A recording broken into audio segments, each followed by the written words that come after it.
या ठिकाणी पॅनल डिस्कशनसाठी जे स्पीकर्स आहेत त्यातले एक आहेत ऐनू लत्तार मॅडम, ज्या या ठिकाणी ऑलरेडी उपस्थित आहेत.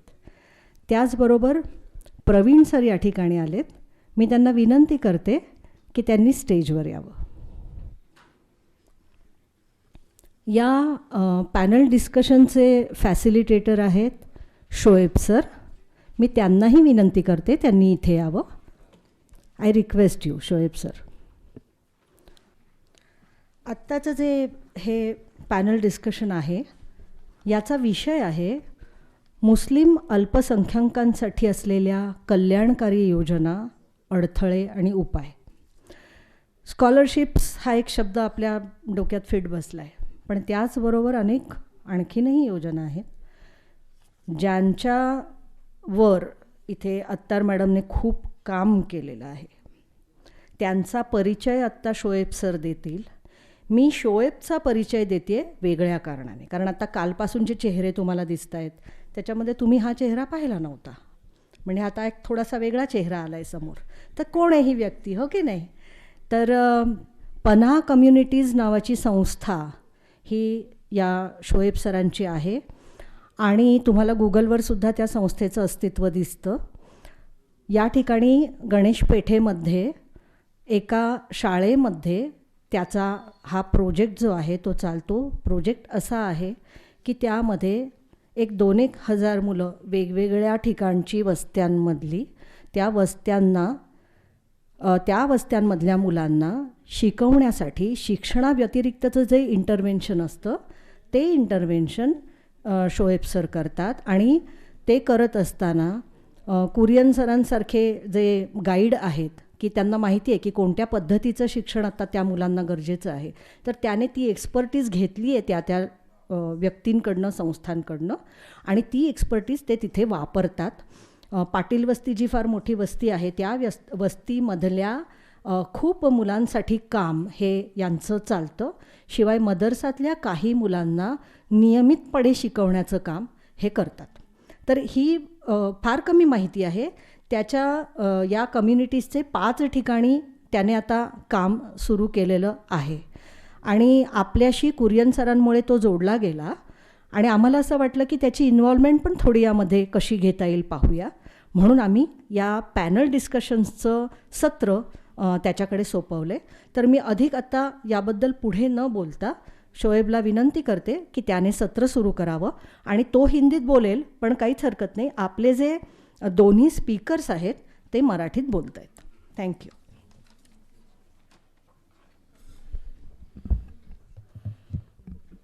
Good morning.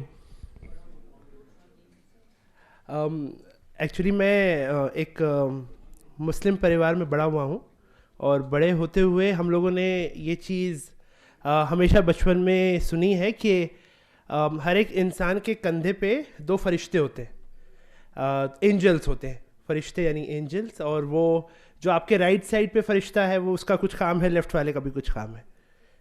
तो मुझे पता है कि ऑडियंस आज सैटरडे है और फ्राइडे नाइट था तो लोग धीरे धीरे आ रहे हैं, बट जिस तरह से आपने मेरे गुड मॉर्निंग का रिस्पांस किया है मुझे लग रहा है सिर्फ इतने ही हैं लोग. मैं आपको 1 नहीं 3 गिन रहा हूँ. एक आप है और आपके 2 फरिश्ते हैं. तो उस हिसाब से मैं फिर से ट्राई करता हूँ. Good morning. Thank you so much. जज़ाकल्लाह एवरीवन.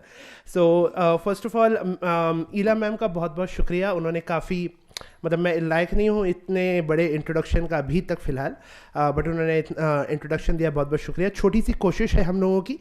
पुणे में हमारे 4 सेंटर्स चलते हैं. मैं ये अपॉर्चुनिटी लेना चाहता हूँ कि मैं आप सबको इनवाइट करूँ, जब भी आपको मौका मिल रहा है हमारा सेंटर आके आप देखिए, आपका फीडबैक दीजिए. आप दूसरे कुछ बच्चे हैं जिनको रेकमेंड करना चाहते हैं उनको रेकमेंड करिए. मैं बस एक चीज़ जहाँ पे भी मुझे बोलने का मौका मिलता है मैं ज़रूर बोलता हूँ, क्योंकि वो मुझे ऐसा लगता है कि वो काम जो हम लोग कर रहे हैं वो शायद ज़रूरी है. अगर आप आज जैसे स्कूल एजुकेशन को देखेंगे और जिस तरह की पढ़ाई चल रही है और जो स्किल्स बच्चे डेवलप कर रहे हैं स्कूल में, वो बच्चे जॉब मार्केट में आज से 15 से 20 साल बाद एंटर होंगे. यानी आज जो बच्चा 5वीं कक्षा में है या 4थी कक्षा में है वो जॉब करेगा मे बी 10 साल बाद, 15 साल बाद, 20 साल बाद. हमारे स्कूल्स जो स्किल्स बच्चों में डेवलप कर रहे हैं, मेरे हिसाब से मुझे थोड़ा सोचने पे मजबूर होना पड़ता है कि ये वही स्किल्स हैं क्या जो फ्यूचर में भी रेलेवेंट रहेंगे.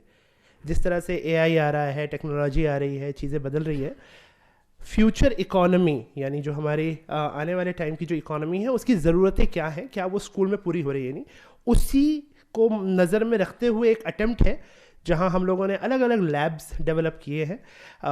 एक अच्छा अलग मॉडल बनाने की कोशिश की है. मैं ये नहीं कह रहा हूँ कि हम बहुत अच्छा कर रहे हैं, हमारी सिर्फ अभी तक कोशिश है, बट जब भी आप लोगों को मौका मिले प्लीज़ ज़रूर आइएगा.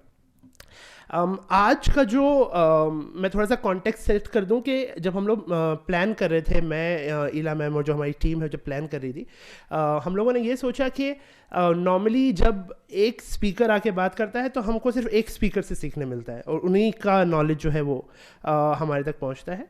दैट इज़ वाई हम लोगों ने सोचा कि हम 2 पैनल्स रखेंगे जहां हम मल्टीपल स्पीकर्स को एक साथ सुन सकें और उनके बीच में भी कुछ चर्चा है वो कर सकें. डेफिनेटली ये जो आप रात को 9 बजे टीवी पे देखते हैं ये वैसा पैनल डिस्कशन नहीं है. होपफुली हम लोग प्रवीण भाई लड़ना वड़ना नहीं है. तो I am very thankful first of all to Praveen and also we all know Anul ma'am.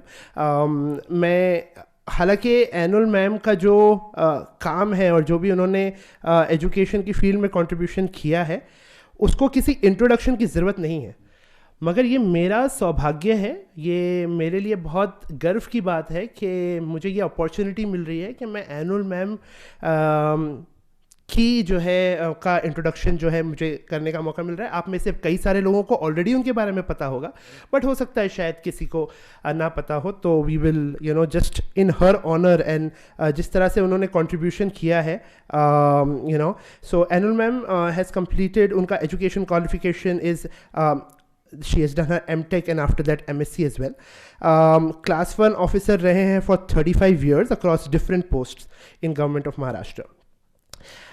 इसके अलावा deputy director for technical education, she was principal for government quest and printing, she was joint secretary in Mantralaya and also managing director at Maulana Azad minorities financial corporation.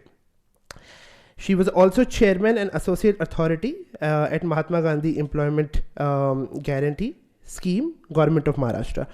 Social work में across multiple streams, she has she has served on various trusts like vice president at Maulana Azad Vichar Manch to like Sanjay Bane Trust and Danish Social and Education Trust as well. जाहिर C बात है इतना काम KIA है, recognition भी जो ma'am को मिले हैं उसका लिस्ट अगर मैं पढ़ने जाऊंगा तो मे बी हम लोग सेशन अभी शुरू नहीं कर पाएंगे जल्दी. सो पहले हम लोगों ने ऐसा सोचा है कि first we will invite ma'am and ma'am से हम पहले सुनेंगे and then after 15-20 minutes we will enter into panel discussion जहां मैम, मैं और प्रवीण भाई हम लोग साथ में बैठेंगे एंड लेट अस सी. मैं इनके लिए कुछ सवाल लेके आया हूँ जिससे हम सबको बेनिफिट हो सके. Before we go ahead I would request Ila ma'am to please welcome Anul ma'am and Praveen भाई.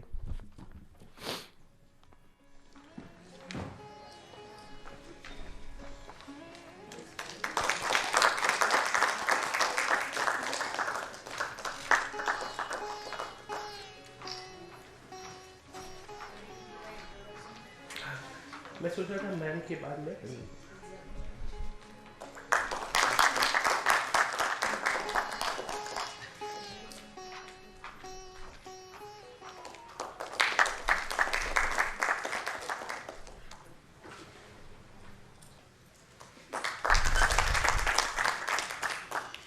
So with this, I would like to request Anul ma'am to please, come and, just, take the session ahead from here.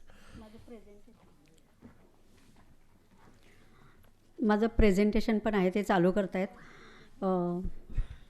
तोपर्यंत मी सांगते की शैक्षणिक संस्थांशी यशवंतराव चव्हाण प्रतिष्ठानचा पण एक शिक्षण group आहे. जवळजवळ 8,000 शिक्षक त्याला जोडलेले आहेत. तर त्यांची जी कोअर टीम आहे त्याच्यामध्ये पण मी आहे. आणि सृजनानंद शिक्षण केंद्र जे लीलाताई पाटील कोल्हापूर त्यांनी चालू केलेलं आहे तर त्याच्यामधल्या पण बऱ्याच लीलाताई ज्यावेळी होत्या त्यावेळी बऱ्याचशा वर्कशॉप्स आम्ही घेतले विद्यार्थ्यांच्यासाठी आणि शिक्षकांच्यासाठी. तर सुजनानंद शिक्षण केंद्राशी सुद्धा मी जोडलेली आहे. तर आणि खूपच वेगळ्या पद्धतीनं तिथं शिक्षण म्हणजे चालतं सुजनानंद शिक्षण केंद्रामध्ये प्रायोगिक शिक्षण. आताच तर त्यांनी म्हणजे वेगवेगळे प्रयोग तिथं चालतात. तर तशा पद्धतीच्या पुस्तकं पण लीलाताईंशी बरेचशी आहेत. तर तशा पद्धतीचे शैक्षणिक प्रयोग आपल्या शाळेमध्ये लोकांनी करावे. आता बाहेर पण 1-2 पुस्तकं ठेवलेली आहेत. ज्यावेळी लॉकडाऊन चालू होतं त्यावेळी यशवंतराव चव्हाण प्रतिष्ठाननी एक सगळ्या विविध देशातील शिक्षण पद्धती काय आहेत तर याच्यावरती जे आपले मित्र परदेशामध्ये आहेत आणि जे शिक्षणावरती काम करतात म्हणजे ज्यांना आवड आहे शिक्षणाची तर त्यांचे आम्ही वेबिनार्स आयोजित केलेले. तर ते वेबिनार्सचं नंतर आपण पुस्तक काढलं आणि बाहेर ते आपण आता विक्रीला सुद्धा ठेवले देशोदेशीच्या शिक्षण पद्धती. तर ते पण जरूर वाचावं म्हणजे आपण आपली शिक्षण पद्धती दुसऱ्याच्या देशांच्या अनुषंगाने कशी चांगली आहे का वाईट आहे का काय इम्प्रूव्हमेंट्स करायला पाहिजे हे जर आपण सगळ्यांनी अभ्यास केलं तर ते पण आपल्याला शासनाला मागणी करता येते की आणि ते मेनली शालेय शिक्षणावरती आहे. आता यशवंतराव चव्हाण प्रतिष्ठानचा मेनली फोकस आहे तो शालेय शिक्षणावरती आहे. बाकी जे आहे ते प्रोफेशनल एज्युकेशन किंवा हायर एज्युकेशनवरती त्यांनी हे केलेलं नाही आहे. दुसरं जे वेगवेगळे उपक्रम वेगवेगळे शिक्षक करतात तर त्याच्यासाठी त्यांनी गेल्या वर्षी अवॉर्ड्स दिले बक्षिसं दिली. तर असे 15 जे प्रयोगशील शिक्षक आहेत तर त्यांनी पण कशा प्रकारचे प्रयोग केले ते पण पुस्तक आपण बाहेर ठेवलेलं आहे विक्रीसाठी. तर ते पण तो म्हणजे चांगलं आहे तुम्हाला पाहिजे तर ते दोन्हीची काहीतरी मिळून मला ते बऱ्यापैकी कन्सेशन पण त्यांनी दिले. तर ते पण कशासाठी की आपण म्हणजे नॉट ओन्ली मायनॉरिटी नॉन मायनॉरिटीसुद्धा शाळामध्ये कशा प्रकारचे प्रयोग केले जावेत त्याचं आपल्याला चांगलं त्याच्यापासून गायडन्स आणि मार्गदर्शन मिळेल. आता आपण ह्या म्हणजे गव्हर्नमेंटच्या स्कीम म्हणजे फक्त स्कॉलरशिप स्कीम असं आपण म्हणतो म्हणजे शिक्षणासाठी असणाऱ्या पण त्याच्या व्यतिरिक्तसुद्धा बऱ्याचशा शासनाने स्कीम्स केलेल्या आहेत त्याचा पण आपण अभ्यास करू. आता सगळ्या योजनांचं राबवण्यासाठी किंवा माहितीसाठी सुद्धा कॉम्प्युटरायझेशन झालेलं आहे. त्याच्यामुळं आपल्या मायनॉरिटीसाठी किंवा अदर सुद्धा शैक्षणिक योजनांसाठी वेगवेगळ्या ज्या वेबसाईट्स आहेत तर या वेबसाईट सगळ्या मी इकडे एनलाइज्ड केलेल्या आहेत की एक मायनॉरिटी डिपार्टमेंटची वेबसाईट आहे. दुसरी आहे स्कॉलरशिपचा सेंट्रल गव्हर्नमेंटची जी वेबसाईट आहे ती आणि तिसरी आहे ती स्टेट गव्हर्नमेंटच्या स्कॉलरशिपची वेबसाईट की जिथं आपल्याला अर्ज वगैरे भरावा लागतो ती आणि चौथी वेबसाईट आहे ती MAEF म्हणजे मौलाना आझाद एज्युकेशन फाउंडेशनचे नवी दिल्लीला आहे की government 100% government funded Maulana Azad education foundation. तर त्याच्यासुद्धा काही स्कीम्स आहेत त्याचा पण आपण लाभ घेऊ शकतो ती. आणि चौथी वेबसाईट 5वी आलेली नाही आहे तर त्या 2 वेबसाईट म्हणजे डायरेक्टर ऑफ टेक्निकल एज्युकेशन आणि director of vocational education and training त्याची वेबसाईट पण आपल्याला त्याच्यामध्ये पण मायनॉरिटीच्या आणि इतर ह्याच्या माहिती आपल्याला मिळू शकते. नेक्स्ट आता ही असं कालपासून बऱ्याच लोकांनी सांगितलेलं आहे पॉप्युलेशन किती आहे. तर साधारण महाराष्ट्राचं हे मी दिलं की 2011च्या सेन्ससचा हा डेटा आहे. तर 19.89 इतकं टोटल मायनॉरिटी म्हणजे ऑल रिलिजन्स मुस्लिम ख्रिश्चन शीख बुद्धिस्ट पारशी ज्यू आणि आदर्श आणि जैन आणि टोटल जी लोकसंख्या आहे ती 2,23 लाख किती तर दिले तिथं आकडा बघा. तर तो आपला म्हणजे पॉप्युलेशन मायनॉरिटीचा आहे आणि त्याच्या अनुषंगाने म्हणजे त्यांना फायदा मिळतो की नाही शासनाकडून तर हे बघणं आवश्यक आहे. ते आता मी सगळं काही वाचून दाखवत नाही आहे. दुसरी पुढची जी स्लाईड आहे ती लिटरसी रेट आहे. तर लिटरसी रेट जर आपण बघितला तर साधारणपणे सर्व जाती धर्मांचा आपला सारखाच आहे. लिटरसी थोड्याफार फरकानं असली मुस्लिमांचा लिटरसी रेट पण काही कमी नाही आहे. परंतु याच्यामध्ये गिनती करताना पण हा जो दिलेला आहे 83% पण ॲक्च्युली त्याच्यापेक्षा पण कमी आहे. कारण ज्यावेळी तो सर्वे करायला जातात त्यावेळी त्यांनी जे कुराण वाचता येते का असं विचारून सुद्धा त्याला लिटरेट असं ग्राह्य धरलेलं आहे. परंतु तुम्हाला माहिती आहे की आपण कुराण वाचताना जे मौलाना सांगतात त्याप्रमाणे नुसतं बोटं फिरून ते लोक म्हणजे जे कोण स्त्री मुलगा मुलगी असेल ते वाचतात. त्यांना काय लिहिता वाचता येत असेल ह्याची काही गॅरंटी नाही आहे. त्यामुळं हे परंतु सर्वसाधारणपणे लिटरसी रेट थोडा समाधानकारक आहे असं आपल्याला म्हणायला हरकत नाही आहे. दुसऱ्या पुढच्या आता ज्या स्कीम्स आहेत नॉट ओन्ली स्कॉलरशिप त्या तुम्हाला मी थोडक्यात माहिती सांगेन. स्कॉलरशिपच्या आपण जरा डिटेल बघणार आहोत. तर स्कॉलरशिप स्कीम्स ह्या आपल्याला ज्या MDTच्या आहेत त्या हायर एज्युकेशन आणि फक्त प्रोफेशनल एज्युकेशनसाठी आहेत. प्रायमरी एज्युकेशनसाठी काही त्या आपल्या स्टेट गव्हर्नमेंटच्या नाही आहेत. दुसरी स्कीम आहे ती infrastructure development scheme for minority schools. तर याच्या आता ती स्कीम सांगितली मागाशी मॅडमनी, परंतु एक गोष्ट मी सांगू इच्छिते की मायनॉरिटी स्कूल्स म्हणजे मायनॉरिटी अल्पसंख्याक दर्जा असणाऱ्या स्कूलसाठी ती स्कीम आहे असं नाही. त्या शाळेला अल्पसंख्याक दर्जा प्राप्त नसला तरी ती शाळा त्या स्कीमचा लाभ घेऊ शकते. अट काय आहे की त्या शाळेमध्ये 70% हे जे 7 मायनॉरिटीज आपल्या आहेत त्यांचे एकत्रित मिळून संख्या जर मुलांची तुम्ही काउंट केली तर ती संख्या 70%पेक्षा जास्त पाहिजे. म्हणजे मुस्लिम, ख्रिश्चन, पारशी, जैन, शीख वगैरे. तर ज्या ज्या एरियामध्ये समजा एखादी मुस्लिम कॉन्सन्ट्रेटेड आहे, आता समजा एखादी मुंबईमधल्या काही ख्रिश्चन कॉन्सन्ट्रेटेड एरिया आहेत, तर तिथं जर 70%पेक्षा जास्त जर मुलांची संख्या असेल मायनॉरिटी तर ती शाळा ह्या योजनेचा लाभ घेऊ शकते. दरवर्षी 2 लाख रुपये दिले जातात आणि त्याच्यामध्ये काय असतं, कॉम्प्युटर्स घेऊ शकता, लॅबॉरेटरीज, पिण्याचं पाणी, टॉयलेट वगैरे.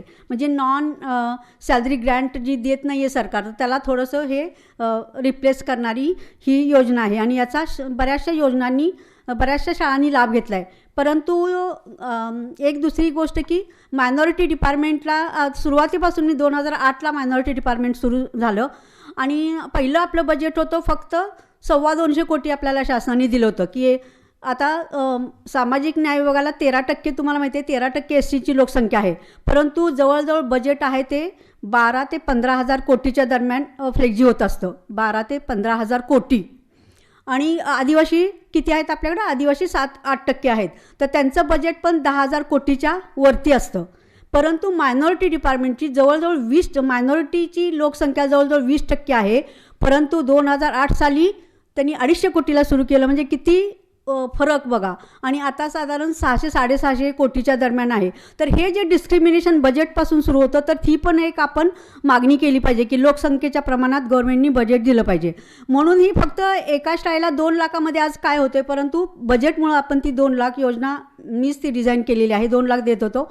आणि नंतर मग काय झालं, शाळा खूप यायला लागल्या आणि म्हणून मग शासनाने काय केलं, बजेट पुरत नाही आहे म्हणून 5 वर्षानंतर त्या शाळेला ती फायदा देण्यात येऊ नये असा नियम, म्हणजे GRमध्ये असं नाही आहे, परंतु इम्प्लिमेंटेशनच्या वेळी असं केलं गेलं. परंतु याचासुद्धा फायदा बऱ्याच शाळांनी घेतलेला आहे. काल जे तुम्हाला दिलेलं आहे पुस्तक शासकीय योजनांचं सगळ्यांना आपण मोफत दिलेलं आहे. आज जर कुणी आले असतील नवीन तर त्यांनी पण ते पुस्तक जरूर घ्यावं. त्याच्यामध्ये अर्जाचा नमुना, रिक्वायर्ड डॉक्युमेंट्स वगैरे सगळं दिलेलं आहे GR. तर त्याप्रमाणे तुम्ही प्रस्ताव करा, यावर्षीचे प्रस्ताव तुम्ही करू शकता. दुसरं आहे की गर्ल्स, मुलींची वसतिगृहाची एक योजना आपल्या महाराष्ट्र शासनाची आहे. प्रत्येक जिल्ह्यामध्ये मुलींचं वसतिगृह व्हावं असं आहे. आता पुण्यामध्ये 200 मुलींचं वसतिगृह आहे. आणि काल बऱ्याच वक्त्यांनी सांगितलं घेटोवायझेशन मुस्लिम लोक करतात, परंतु ही आम्ही गोष्ट लक्षात घेऊन आम्ही आमचे सेक्रेटरी होत्या थेकेकरा मॅडम, आम्ही त्याच्यामध्ये योजनेमध्ये काय केलं की 70% मायनॉरिटीची मुली आणि 30% इतर जाती धर्माच्या मुली म्हणून अल्पसंख्याक मुलींचं वसतिगृह आहे. म्हणून बाकी लोकांनी पण लक्षात ठेवा की आपण तिकडे अर्जच करायचं नाही असं करू नका. प्रत्येक मायनॉरिटी गर्ल्स हॉस्टेलमध्ये 30% इतर जाती धर्माच्या मुली आपण घेत आहोत आणि त्याच्यामध्ये पण घटनेचं जे रिझर्वेशन दिलेलं आहे ते आहे.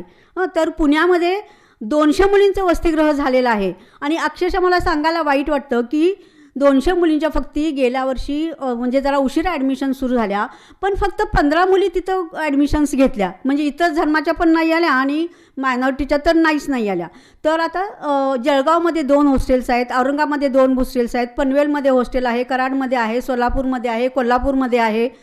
तर सगळ्या ठिकाणी आणि कुठल्याही वसतिगृहामध्ये अद्यापही मायनॉरिटीची संख्या पूर्ण झालेली नाही. पहिला काही वर्ष हॉस्टेल्स थोडी रिकामी राहत होती, परंतु आता हॉस्टेल्स भरायला लागलेत कारण बाकीच्या लोकांना पण माहिती व्हायला लागलं. पण पुण्याचं हॉस्टेल यावर्षी पण भरलेलं नाही आहे. सांगायला अतिशय वाईट वाटतं कारण इथे एवढं मोठा म्हणजे एज्युकेशन हब आहे तरीसुद्धा. तर आता म्हणजे 70% जे रिझर्वेशन मायनॉरिटीसाठी ठेवले तर त्या जागा अद्यापही बऱ्याच हॉस्टेलमध्ये पूर्ण होत नाहीत कारण मुस्लिम पालक अजूनही घाबरतात आपल्या मुलींना वसतिगृहामध्ये पाठवण्यासाठी. तर ते हे पण तुम्ही आपल्या शेजारी आजूबाजूला, आणि अतिशय चांगली आम्ही हॉस्टेल्स बांधलेले, शासकीय हॉस्टेल म्हणलं की सुविधा नाही आहेत वगैरे. परवाच मला कोणतरी म्हणलं काय तुम्ही सोयी केल्या नाहीत, म्हणलं जाऊन बघा तुम्ही. अक्षरशः सगळं आम्ही गोदरेजचं फर्निचर तिथं लावलेलं आहे. प्रत्येकाला एक स्वतंत्र कपाट, कॉट, टेबल, खुर्ची, प्रत्येक मुलांनी गाद्या पण गोदरेजच्या आम्ही हे केलेल्या आहेत.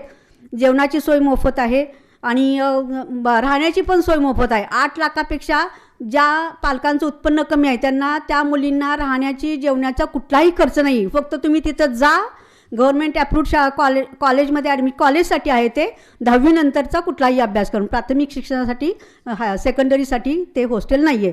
तर सगळ्या प्रत्येक आणि याची यादी MDDवरती टाकलेली आहे, कुठल्या कुठल्या ठिकाणी हॉस्टेल्स आहेत, गर्ल्स हॉस्टेल्स, आणि तिथं कोण म्हणजे कॉन्टॅक्ट पर्सन आहे. आणि आता आजकाल काही वेबसाईटला सगळे नंबर वगैरे तुम्हाला मिळतात.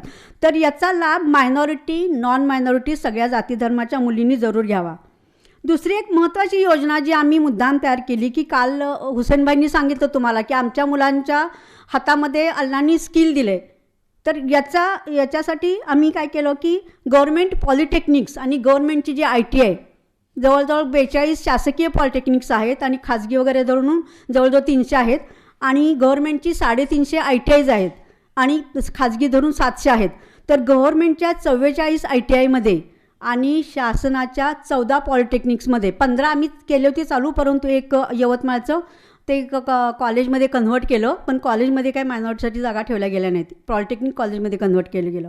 तर ही योजना अतिशय चांगली आहे की पॉलिटेक्निक्समध्ये 14 पॉलिटेक्निक्समध्ये, आता याच्यामध्ये पुण्याच्या गव्हर्मेंट पॉलिटेक्निकमध्ये पण मायनॉरिटीसाठी ॲडिशनल डिव्हिजन्स आहेत. पुणे आहे, ठाणे आहे, बांद्रा आहे, सोलापूर आहे, जळगाव आहे, government institute of technology Mumbai आहे, अशा खूप आहेत, यवतमाळ आहे. तर असे पॉलिटेक्निक्सची यादी पण आपण वेबसाईटला टाकलेली आहे की कुठं मायनॉरिटीसाठी सेकंड शिफ्ट आहे. परंतु त्याच्यामध्ये एक मायनॉरिटीची ज्यावेळी तुम्ही ॲडमिशन कॉम्प्युटराइज्ड आहे, ज्यावेळी तुम्ही करता, आणि आपली जी मुस्लिम मुलं आहेत किंवा मायनॉरिटीची कुठलाही ख्रिश्चन वगैरे कुणीही, तर त्यांना ना ॲडमिशन घेताना ज्यावेळी आपण ॲप्लिकेशन फॉर्म भरतो त्यावेळी चॉईस असतो की तुम्हाला कुठल्या कॉलेजमध्ये प्रवेश पाहिजे. तर तुम्ही जनरल जी शिफ्ट आहे त्याच्यासाठी सुद्धा इलिजिबल आहात, आणि जी मायनॉरिटीची शिफ्ट आहे त्याच्यासाठी सुद्धा इलिजिबल आहात. तर त्याच्यामुळे तुम्ही भरताना मात्र एका कोर्ससाठी, म्हणजे समजा मेकॅनिकल ॲडमिशन तुम्हाला घ्यायचं आहे आणि समजा त्याचा कोड आहे 11001, हे समजा जनरल कोड आहे, तर मायनॉरिटीज असेल 111002. तर मायनॉरिटीच्या मुलांनी ते दोन्ही कोड घालणं अतिशय आवश्यक आहे ज्यावेळी ऑप्शन फॉर्म आपण भरतो त्यावेळी. पण बऱ्याचशा मुलांना हे माहिती नसल्यामुळं की ते कुठला तरी एक कोड घालतात, किंवा मायनॉरिटीचा कोड हा वेगळा आहे हे मायनॉरिटी मुलांना माहिती नसतं, आणि त्यामुळे ते कोड घालतच नाही. तिथं मायनॉरिटी हे आहे तो पण ते कोड घालत नाही, आणि त्या प्रवेशापासून ते मुलं वंचित राहतात. आता म्हणजे या वर्षीचीच तुम्हाला केस सांगते, अंजुमन इस्लाम जे आहे तिथं लॉ कॉलेज नवीन निघालं, तर कितीतरी मुस्लिम मुलांना तिथं प्रवेश पाहिजे होता, पण त्यांनी मायनॉरिटीचा कोड त्याच्यामध्ये घातलाच नाही.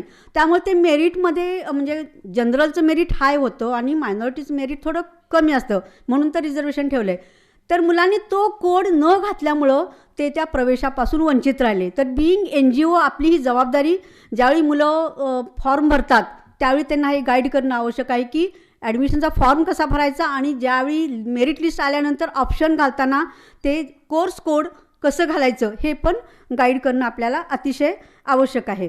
ह्याच्याबरोबरच मी सांगते की व्होकेशनल बोर्ड आहे जे आपलं, तर व्होकेशनल बोर्ड आणि ITIs, तर त्याच्यामध्ये आता आपल्या स्किल डेव्हलपमेंटसाठी सुद्धा मायनॉरिटी डिपार्टमेंटनी 24 कोटी रुपये महाराष्ट्र स्किल डेव्हलपमेंट सोसायटीला दिले. ह्याच्यापूर्वी काय केलं जात होतं की संस्थांना आवाहन केलं जात होतं आणि डायरेक्ट संस्थांना ग्रँट दिली जात होती. परंतु आता शासनाने असं केलं की स्किल डेव्हलपमेंट सोसायटी काढल्यापासून त्यांना पैसे दिले जातात आणि तिने ती योजना राबवावी असं होतं. परंतु गेल्या म्हणजे 1 वर्षापूर्वी की ते पैसे खर्च झाले नाहीत. मग शासनाने काय केलं की ITIच्या डायरेक्टरना ते पैसे दिले आणि खर्च करायला सांगितलं, आणि ITIना ते सांगितलं, आणि सगळ्या ITIsना मायनॉरिटीच्या स्किल डेव्हलपमेंट ट्रेनिंगसाठी पैसे दिले गेले, आणि त्यांनी सगळ्या जाहिराती पेपरमध्ये वगैरे दिल्या, आणि सगळे ITIवाले बिचारे प्रिन्सिपल लोक मला फोन करत होते, मॅडम तुम्ही सांगा लोकांना. मुलं आपली जातच नव्हती तिथं, तुम्हाला काहीही फी नाही, फ्रीमध्ये तुम्हाला ट्रेनिंग मिळत होतं. AC टेक्निशियन्स होतं, वायरमनचं होतं, TV टेक्निशियनचं होतं, कॉम्प्युटर हार्डवेअरचं होतं, लॅपटॉप रिपेरिंग, बरेचसे असे स्किलचे कोर्सेस होते. आणि मी किती ग्रुपमध्ये टाकलं, परंतु तरीसुद्धा आपल्या मायनॉरिटी मुलांनी त्याचा फायदा घेतला नाही. आता शासनाची जाहिराती मॅक्झिमम ह्या मराठी पेपरमध्ये असतात आणि बऱ्याचशा आपल्या मुस्लिम घरांच्यामध्ये पेपरच घेतला जात नाही. त्याच्यामुळं तुम्हाला समजत नाही की कुठली योजना आहे आणि त्याचा कसा फायदा घ्यावा. की ज्यासाठी तुम्हाला बाहेर 25-25 हजार फी द्यावी लागते, ते सगळे कोर्सेस शासनाने गव्हर्नमेंट शासकीय ITIमधून तुम्हाला फ्री ठेवलेले आहेत. आता यंदाची सुद्धा जाहिरात येईल, तर सगळ्यांनी म्हणजे आपल्या NGOनी लक्ष ठेवा. आणि जी आजूबाजूला आपली ड्रॉपआउट झालेली जरी मुलं नसली, आर्ट्स कॉमर्सची जरी मुलं असली, तरीसुद्धा एखादा मुलगा फॉरेनला गेला ना, तर त्यांना तिथं इलेक्ट्रिशियन मिळत नाही का, कार्पेंटर मिळत नाही का, काय नाही, ते सगळं फर्निचर ते काय असं सुट्टे भाग आणून तुम्हालाच करावं लागतं. घरात एखादं समजा काही बिघडलं तर तुम्हाला दुरुस्त करावं लागतं, कारण तुम्हाला परवडत नाही टेक्निशियनचा खर्च. तर म्हणून प्रत्येक मुलाला आणि मुलीला हे व्हॅल्यू ॲडिशन होणं अतिशय आवश्यक आहे. म्हणून आपल्या आजूबाजूच्या सगळ्या मायनॉरिटीच्या मुलांना हे तुम्ही सांगा की स्किल डेव्हलपमेंटचे कोर्सेस जे ITIमधून आणि इतर संस्थातून चालतात फ्रीमध्ये, त्याचा त्यांनी जरूर फायदा घ्यावा.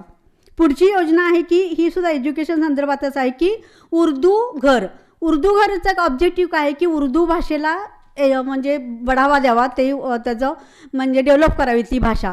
तर काही ठिकाणी महाराष्ट्रामध्ये उदाहरणार्थ नांदेड, सोलापूर, मालेगाव, जळगाव, भिवंडी इथं उर्दू घर बांधायचं आहे. पण त्या उर्दू घरामध्ये आम्ही एक ऑडिटोरियम पण ठेवलेलं आहे आणि त्या ऑडिटोरियम प्लस एक गेस्ट हाऊससारखं 2 रूम्स अशा आपण ठेवलेल्या आहेत. एक चांगली लायब्ररी, त्याच्यामध्ये काही तुम्हाला फक्त उर्दूची पुस्तकं नाही, मराठी, इंग्लिश सगळ्या भाषेची पुस्तकं त्याच्यामध्ये तुम्हाला मिळतील.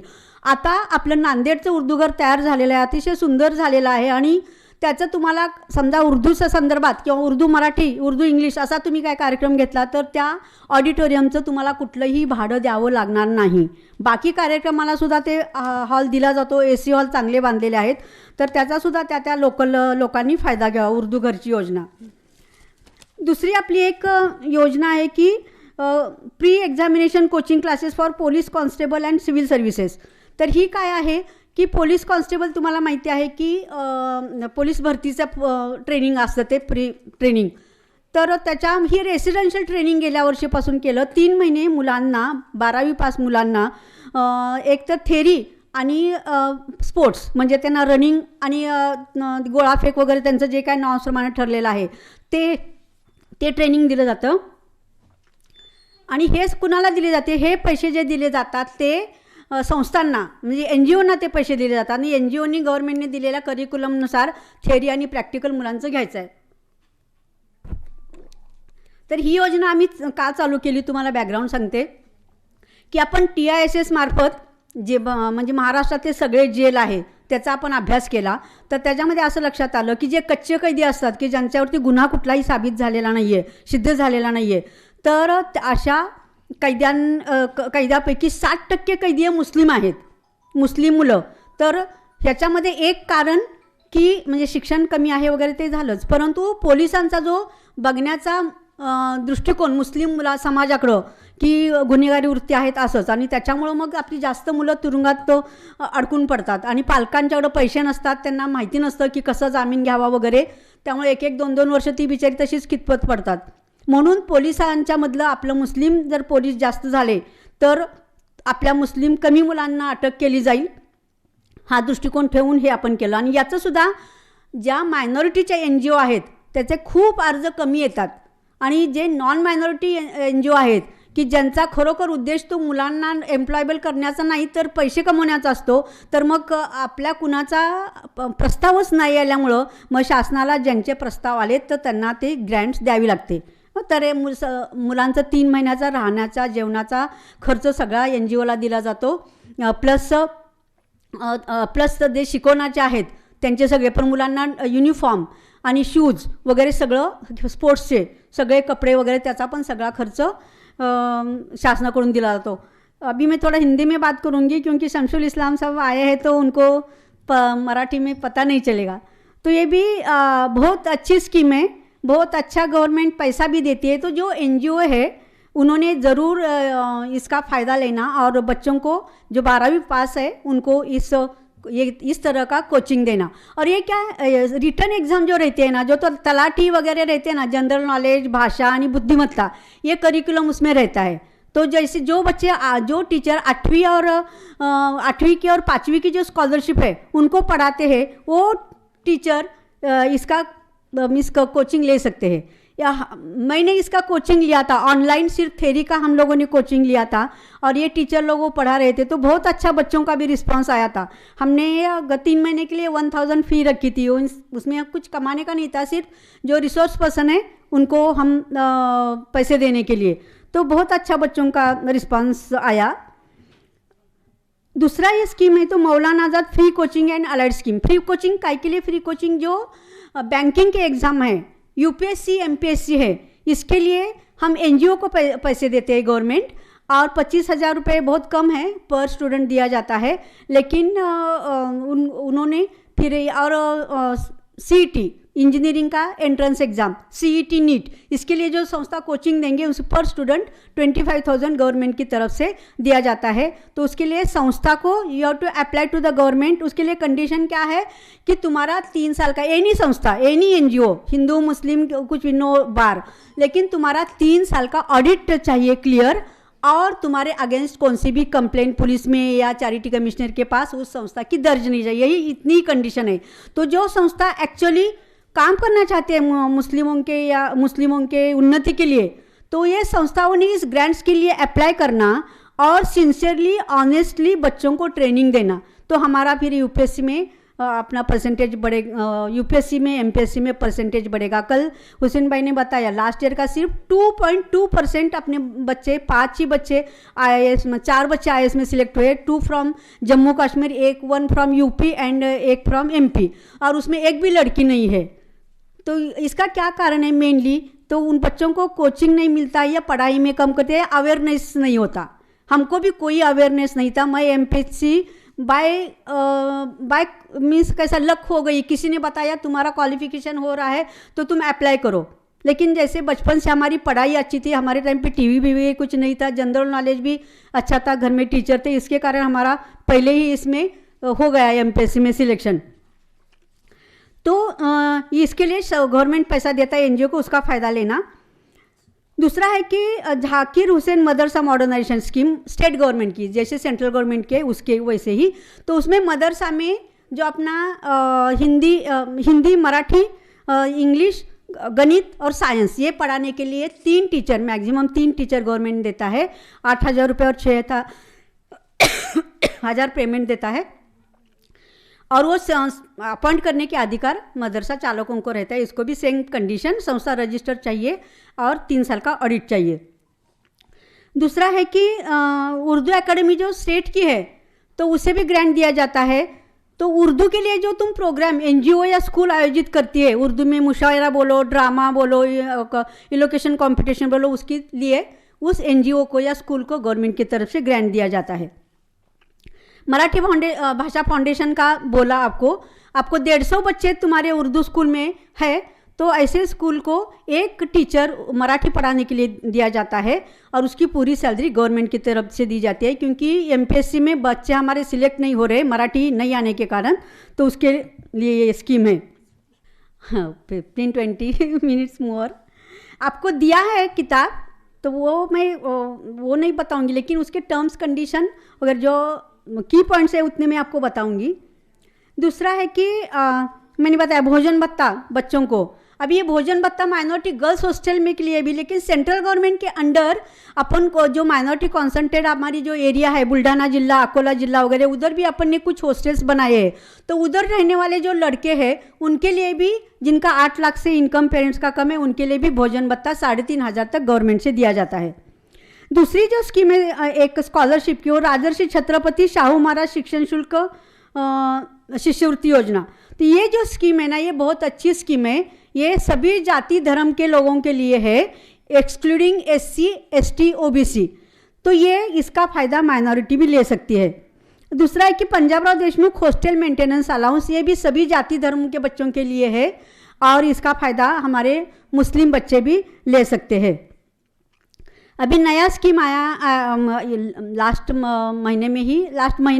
वीक में एक फॉरेन एजुकेशन स्कीम भी माइनॉरिटी बच्चों के लिए इंट्रोड्यूस की गई, उसका डिटेल्स हम देखेंगे।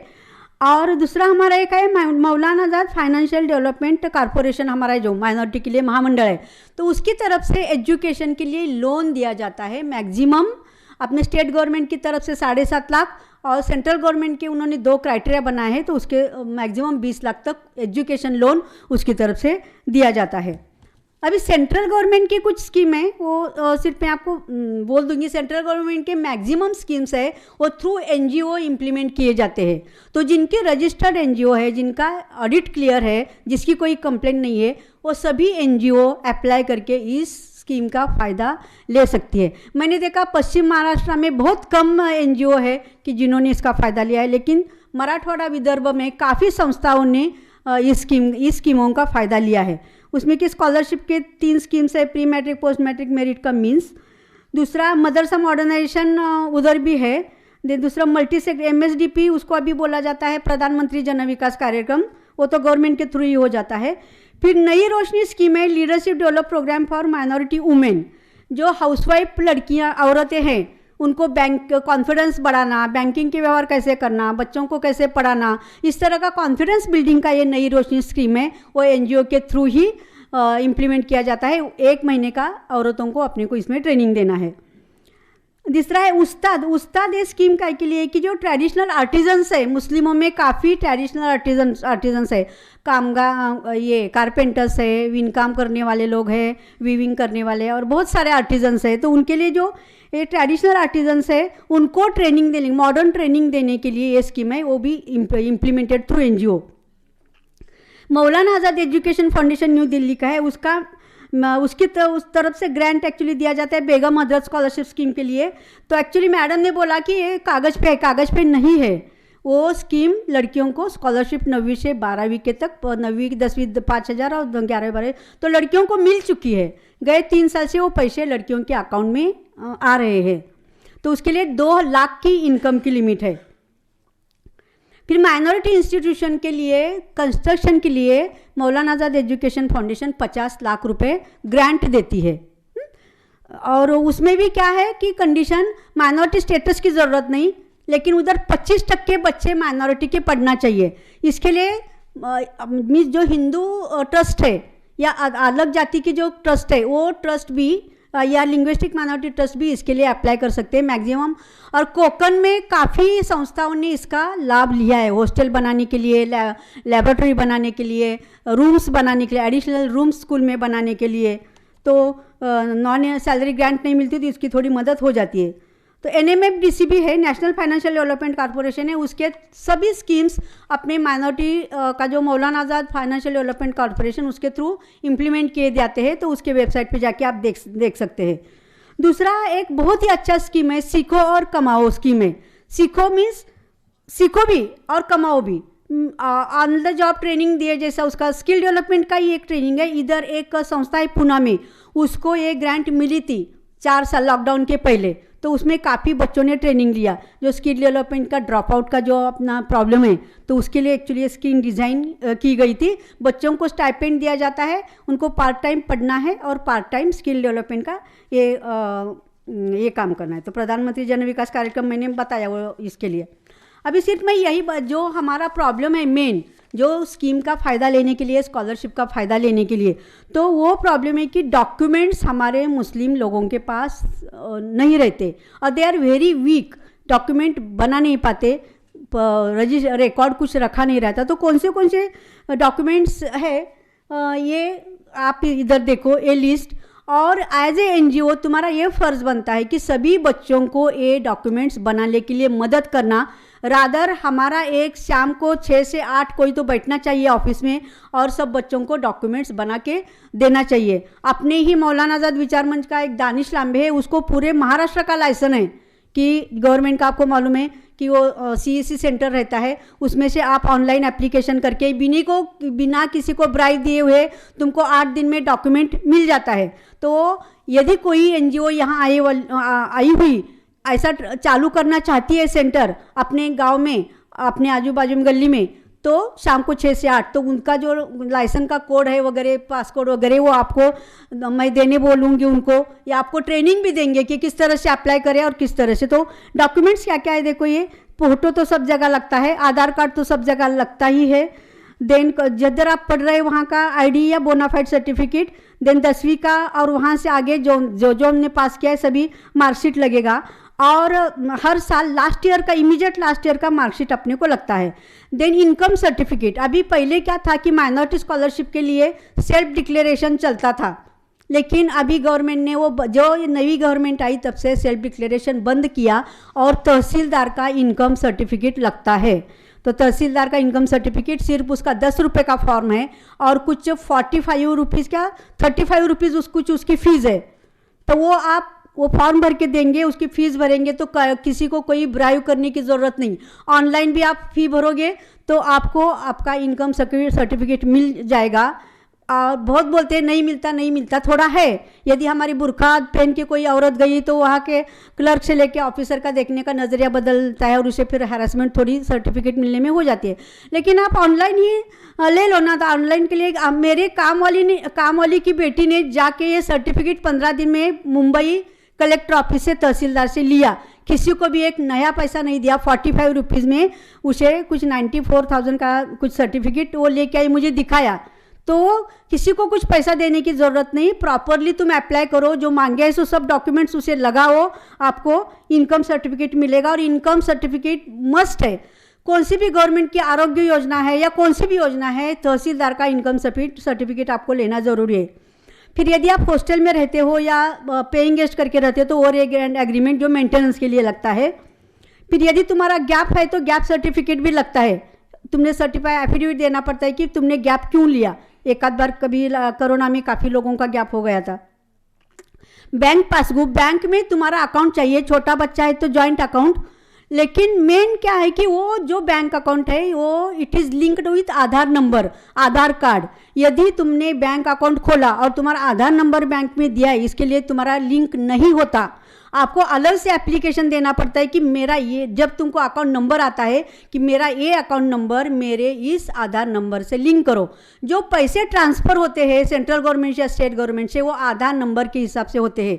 वो देखते नहीं कि कौन सा अकाउंट है, कौन से बैंक में क्या है। आधार नंबर जिस बैंक के अकाउंट को लिंक्ड है उधर तुम्हारा पैसा भी, सभी के पैसे ऑनलाइन ट्रांसफ़र होते हैं। आपको मालूम है, किसी को आपको स्कॉलरशिप के लिए पैसा देने की या ब्राइव करने की बिल्कुल ही ज़रूरत नहीं है।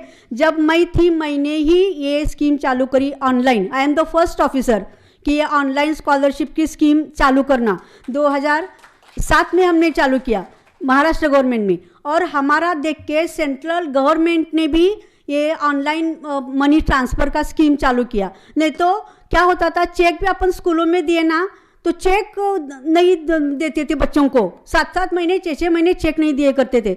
और बाद में क्या किया था कि हम सभी, अब एक सपोज आजम कैंपस से 25 बच्चे, तो 25 बच्चे का एक साथ पैसा हम कॉलेज के अकाउंट में ट्रांसफ़र करते थे। लेकिन कॉलेज संस्था चालक वो 7-7, 8-8, 9-9, 10-10 महीने वो पैसे बच्चों को देते ही नहीं थे। ये बच्चों की कंप्लेन आने लगी, तो फिर हमने ये online money transfer to the students account ये अपने स्कीम चालू करें। और महाराष्ट्र गवर्नमेंट का देख के सेंट्रल गवर्नमेंट ने भी फिर इम्प्लीमेंट किया। हम कितनी बार सेंट्रल गवर्नमेंट माइनॉरिटी डिपार्टमेंट में गए कि किस तरह से ऑनलाइन ट्रांसफ़र किया जाए, हमने क्या क्या किया उसके लिए। तो इसके लिए हम सेंट्रल गवर्नमेंट से हमको लेटर भी दिया है कि तुम्हारी हमको इस ऑनलाइन ट्रांसफ़र में किस तरह से हम अप्रिशिएट किया हमारा वर्क। बाद में लिविंग सर्टिफिकेट आपको लगता है, क्योंकि लिविंग सर्टिफिकेट काय के लिए कि महाराष्ट्र गवर्नमेंट का कौन सा भी ऐसा GR नहीं है कि आपको रिलीजन, माइनॉरिटी रिलीजन सर्टिफिकेट दिया जाए। कोई आपको चीट करेगा कि हम रिलीजन सर्टिफिकेट देते हैं, हमको 1000 रुपये दो, तो ऐसा कौन सी भी अथॉरिटी गवर्नमेंट ने अपॉइंट नहीं की। तो जो स्कूल लिविंग सर्टिफिकेट में रिलीजन लिखा जाता है, मुस्लिम, क्रिश्चियन, पारसी, जैन, तो that is considered your as a proof of the religion. आपके रिलीजन का वो मिस प्रूफ पकड़ा जाता है। तो यही आपको स्कूल लिविंग सर्टिफिकेट 10वीं का आपको ओरिजिनल भी दिया तो भी काफ़ी जेरोक्स निकाल के रखना है, काय के लिए, तो रिलीजन के प्रूफ के लिए। और ये जो स्कीम्स है जो फाइनेंशियल बेनिफिट के, those are applicable only for the religious minority, not for the linguistic minority. Linguistic minority को जो जनरल स्कीम्स है उसके लिए लिंग्विस्टिक माइनॉरिटी के बच्चे एप्लीकेबल है, लेकिन माइनॉरिटी की जो स्कीम्स है those are applicable only for the religious minorities 7 religions which are identified the government of Maharashtra. और दूसरा वो हैंडीकैप का भी कुछ सीट्स रिजर्व रहते हैं, तो वो हैंडीकैप है तो उसका सर्टिफिकेट। अभी डोमेसाइल सर्टिफिकेट पहले क्या था कि रेसिडेंस का प्रूफ दे दो, लेकिन जैसे गवर्नमेंट ने उसकी स्कॉलरशिप का अमाउंट बढ़ाया 25,000 से 50,000 किया, तो उसके लिए डोमेसाइल सर्टिफिकेट कंपलसरी कर दिया। और डोमेसाइल सर्टिफिकेट लेने के लिए काफ़ी बच्चों को दिक्कत आती है, क्योंकि उनको सब प्रूफ्स देने पड़ते हैं कि 15 साल से तुम से इधर रह रहे हो, तुम्हारे माँ का बाप का कुछ स्कूल लिविंग या बहुत सारे वो जो मांगते हैं वो डॉक्यूमेंट। तो जब तुमको अभी एडमिशन लेना है जून में, तो अभी से तुम चालू करो तुम्हारे डॉक्यूमेंट्स कलेक्शन करना, डोमेसाइल करना, इनकम सर्टिफिकेट लेना, ये सब कुछ, तो ही तुम प्रॉपर टाइम में। आपको मालूम है यदि तुम्हारा मेरिट लिस्ट में नाम आया तो 3 दिन सिर्फ रहते हैं आपको ऑप्शन फॉर्म भरने के लिए, और जैसे तुम्हारा नंबर आएगा ऑनलाइन आपको दिखेगा, तो 3 दिन में आपको सब तुम्हारे ओरिजिनल पेपर्स कॉलेज में जमा करके तुम्हारा एडमिशन कंफर्म करना पड़ता है। या यदि तुम्हारे पास डॉक्यूमेंट नहीं है जो मांगे हैं वो, तो आपको एडमिशन नहीं मिलता, तुम्हारा एडमिशन रद्द हो जाता है और वो नेक्स्ट राउंड में वो सीट ओपन को दी जाती है। तो इसके लिए ये सभी डॉक्यूमेंट्स एडमिशन के लिए, स्कॉलरशिप के लिए बहुत ज़रूरी है। जिधर माइनॉरिटी संस्था है, अभी आजम कैंपस माइनॉरिटी है, तो उधर भी आपको चाहिए एडमिशन डेंटल कॉलेज में, आर्किटेक्चर में ये वगैरह, तो माइनॉरिटी का तुम्हारा स्कूल लिविंग सर्टिफिकेट तुम्हारे पास होना बहुत ज़रूरी है। तो अभी डोमेसाइल कर दिया है, तो डोमेसाइल भी रिलीजन भी लिखा जाता है और तुम्हारा महाराष्ट्र रहवासी का भी वो पूरा प्रूफ दिया जाता है, तो domicile certificate is a must. इसके लिए जो एक्चुअली बच्चे जो यूपी से बिहार से काफ़ी बॉम्बे में आए हैं, तो वो लोगों को बहुत दिक्कत आ रही है। एक्चुअली ये कंडीशन नहीं डालना चाहिए। तुम सिर्फ नेशनलिटी इंडिया का तुम देख लो, महाराष्ट्र में पढ़ा क्या और यूपी का बच्चा कर्नाटक में पढ़ा क्या, और हमारा कितने बच्चे अभी जाके अमेरिका में इधर पढ़ रहे हैं, उधर नौकरी कर रहे हैं, हमारे बच्चे कर्नाटक में भी जाके नौकरी कर रहे हैं। तो ऐसा कम से कम मुझे तो लगता है कि ऑल इंडिया के लिए नहीं मांगना चाहिए। दूसरा भी टाइम लिमिट ख़त्म हो गया है, लेकिन फिर भी मैं इम्पॉर्टेंट सिर्फ चीज़ें बोलती हूँ आपको। जो प्रोफेशनल एजुकेशन के लिए मीन्स इंजीनियरिंग, आर्किटेक्चर, मेडिकल वगैरह, these are called as professional education. तो professional education is education which increases the employability of the student. So ज़्यादा से ज़्यादा प्रोफेशनल एजुकेशन को बच्चे जाना चाहिए। तो स्टेट गवर्नमेंट ने प्रोफेशनल एजुकेशन की स्कॉलरशिप 50,000 रुपये की है माइनॉरिटी की, लेकिन उसके साथ अपने को we are eligible for the Rajshri Sahu scholarship. तो अपने को स्टडी करना है कि अपनी फ़ी कितनी है। राजश्री साहू कितनी है स्कॉलरशिप? 50% of the fees.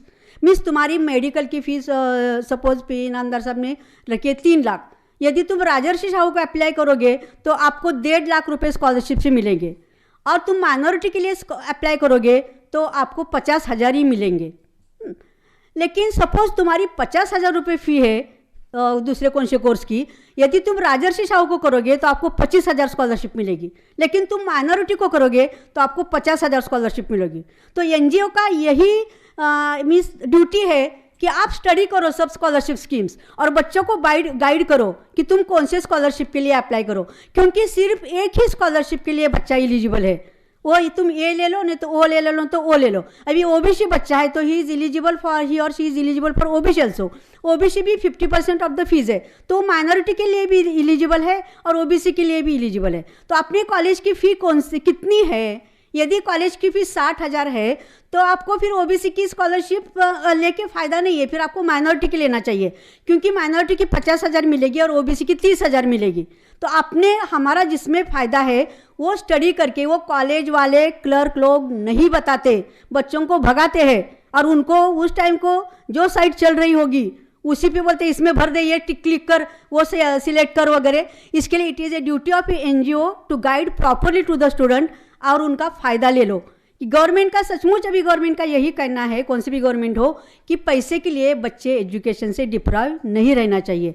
काफ़ी प्राइवेट एनजीओज भी है कि जैसे काशेकर ट्रस्ट है, इनामदार की तरफ, पीए इनामदार की तरफ से भी काफ़ी स्कॉलरशिप, प्राइवेट स्कॉलरशिप्स भी दिए जाते हैं। मेस्को एजुकेशन सोसाइटी है, काफ़ी बच्चों को स्कॉलरशिप दे। वो देखते नहीं तुमको गवर्नमेंट की मिली क्या नहीं मिली, ना, तो वो गवर्नमेंट की मिलने पर भी गवर्नमेंट 100% नहीं दे रही है, तो उसके कारण वो स्कॉलरशिप देती है, तो उसका भी फ़ायदा हम लोगों ने लेना चाहिए।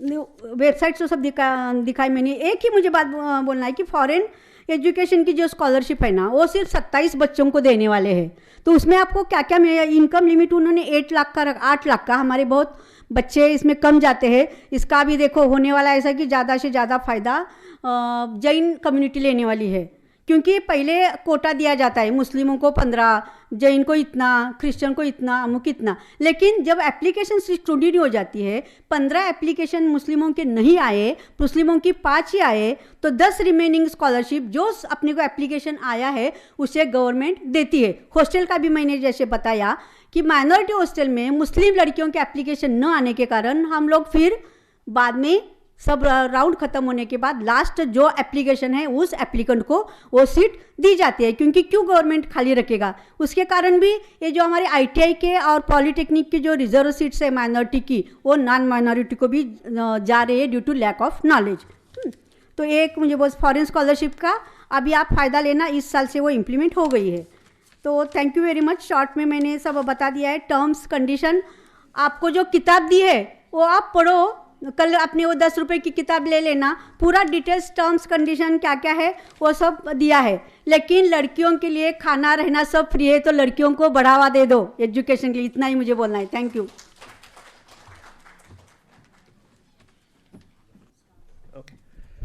All right, thank you so much ma'am. काफ़ी फास्ट और जल्दी से भी मैम बोलने की कोशिश कर रहे थे, फिर भी काफ़ी, तो इससे एक चीज़ तो समझ में आती है कि काफ़ी ज़्यादा स्कोप है, ओवरऑल लैंडस्केप जो है स्कॉलरशिप्स का वो काफ़ी वाइड है। Thank you so much ma'am, आपने इतना अच्छे से explain KIA. So with this will start, इसको ऐसे ही रखेंगे, मैं यहीं पे खड़ा रहता हूँ और मैं आई जस्ट प्रोसीड। पहले तो मुझे बहुत अच्छा लग रहा है कि आज एक मतलब पैनल डिस्कशन हो रहा है और एक मुसलमान दूसरों से सवाल पूछेगा नॉर्मली देखने नहीं मिलता है, तो काफ़ी मुझे मुझे बहुत गर्व है इस बात का, खुशी हो रही है।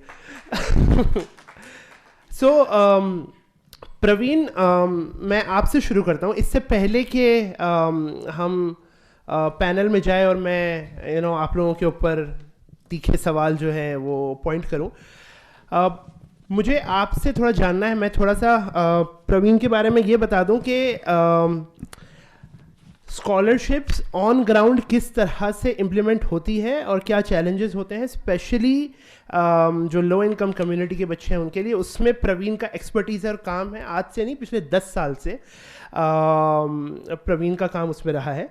मगर मैं नहीं समझता कि मैं उससे जस्टिस कर पाऊंगा अगर मैंने प्रवीण के बारे में एक्सप्लेन किया और बताया कि वो क्या काम करता है। तो प्रवीण, मुझे आपसे जानना है, आप थोड़ा सा आपकी जर्नी के बारे में बताइए, और उसके साथ साथ आप अगर ये पर्टिकुलर जो थीम है स्कॉलरशिप का उसको, क्योंकि जैसे एनुअल मैम ने काफ़ी डिटेल में इसके लैंडस्केप को कवर किया, थोड़ा सा रियलिटी में इस चीज़ का आपकी ज़िंदगी में क्या महत्व रहा है और आपकी ज़िंदगी में इसकी वजह से क्या चेंजेस आए आपके लिए खुद पर्सनली, थोड़ा सा इसको भी अगर आप कवर करने की कोशिश कर सकते हैं। Thank you Shoaib.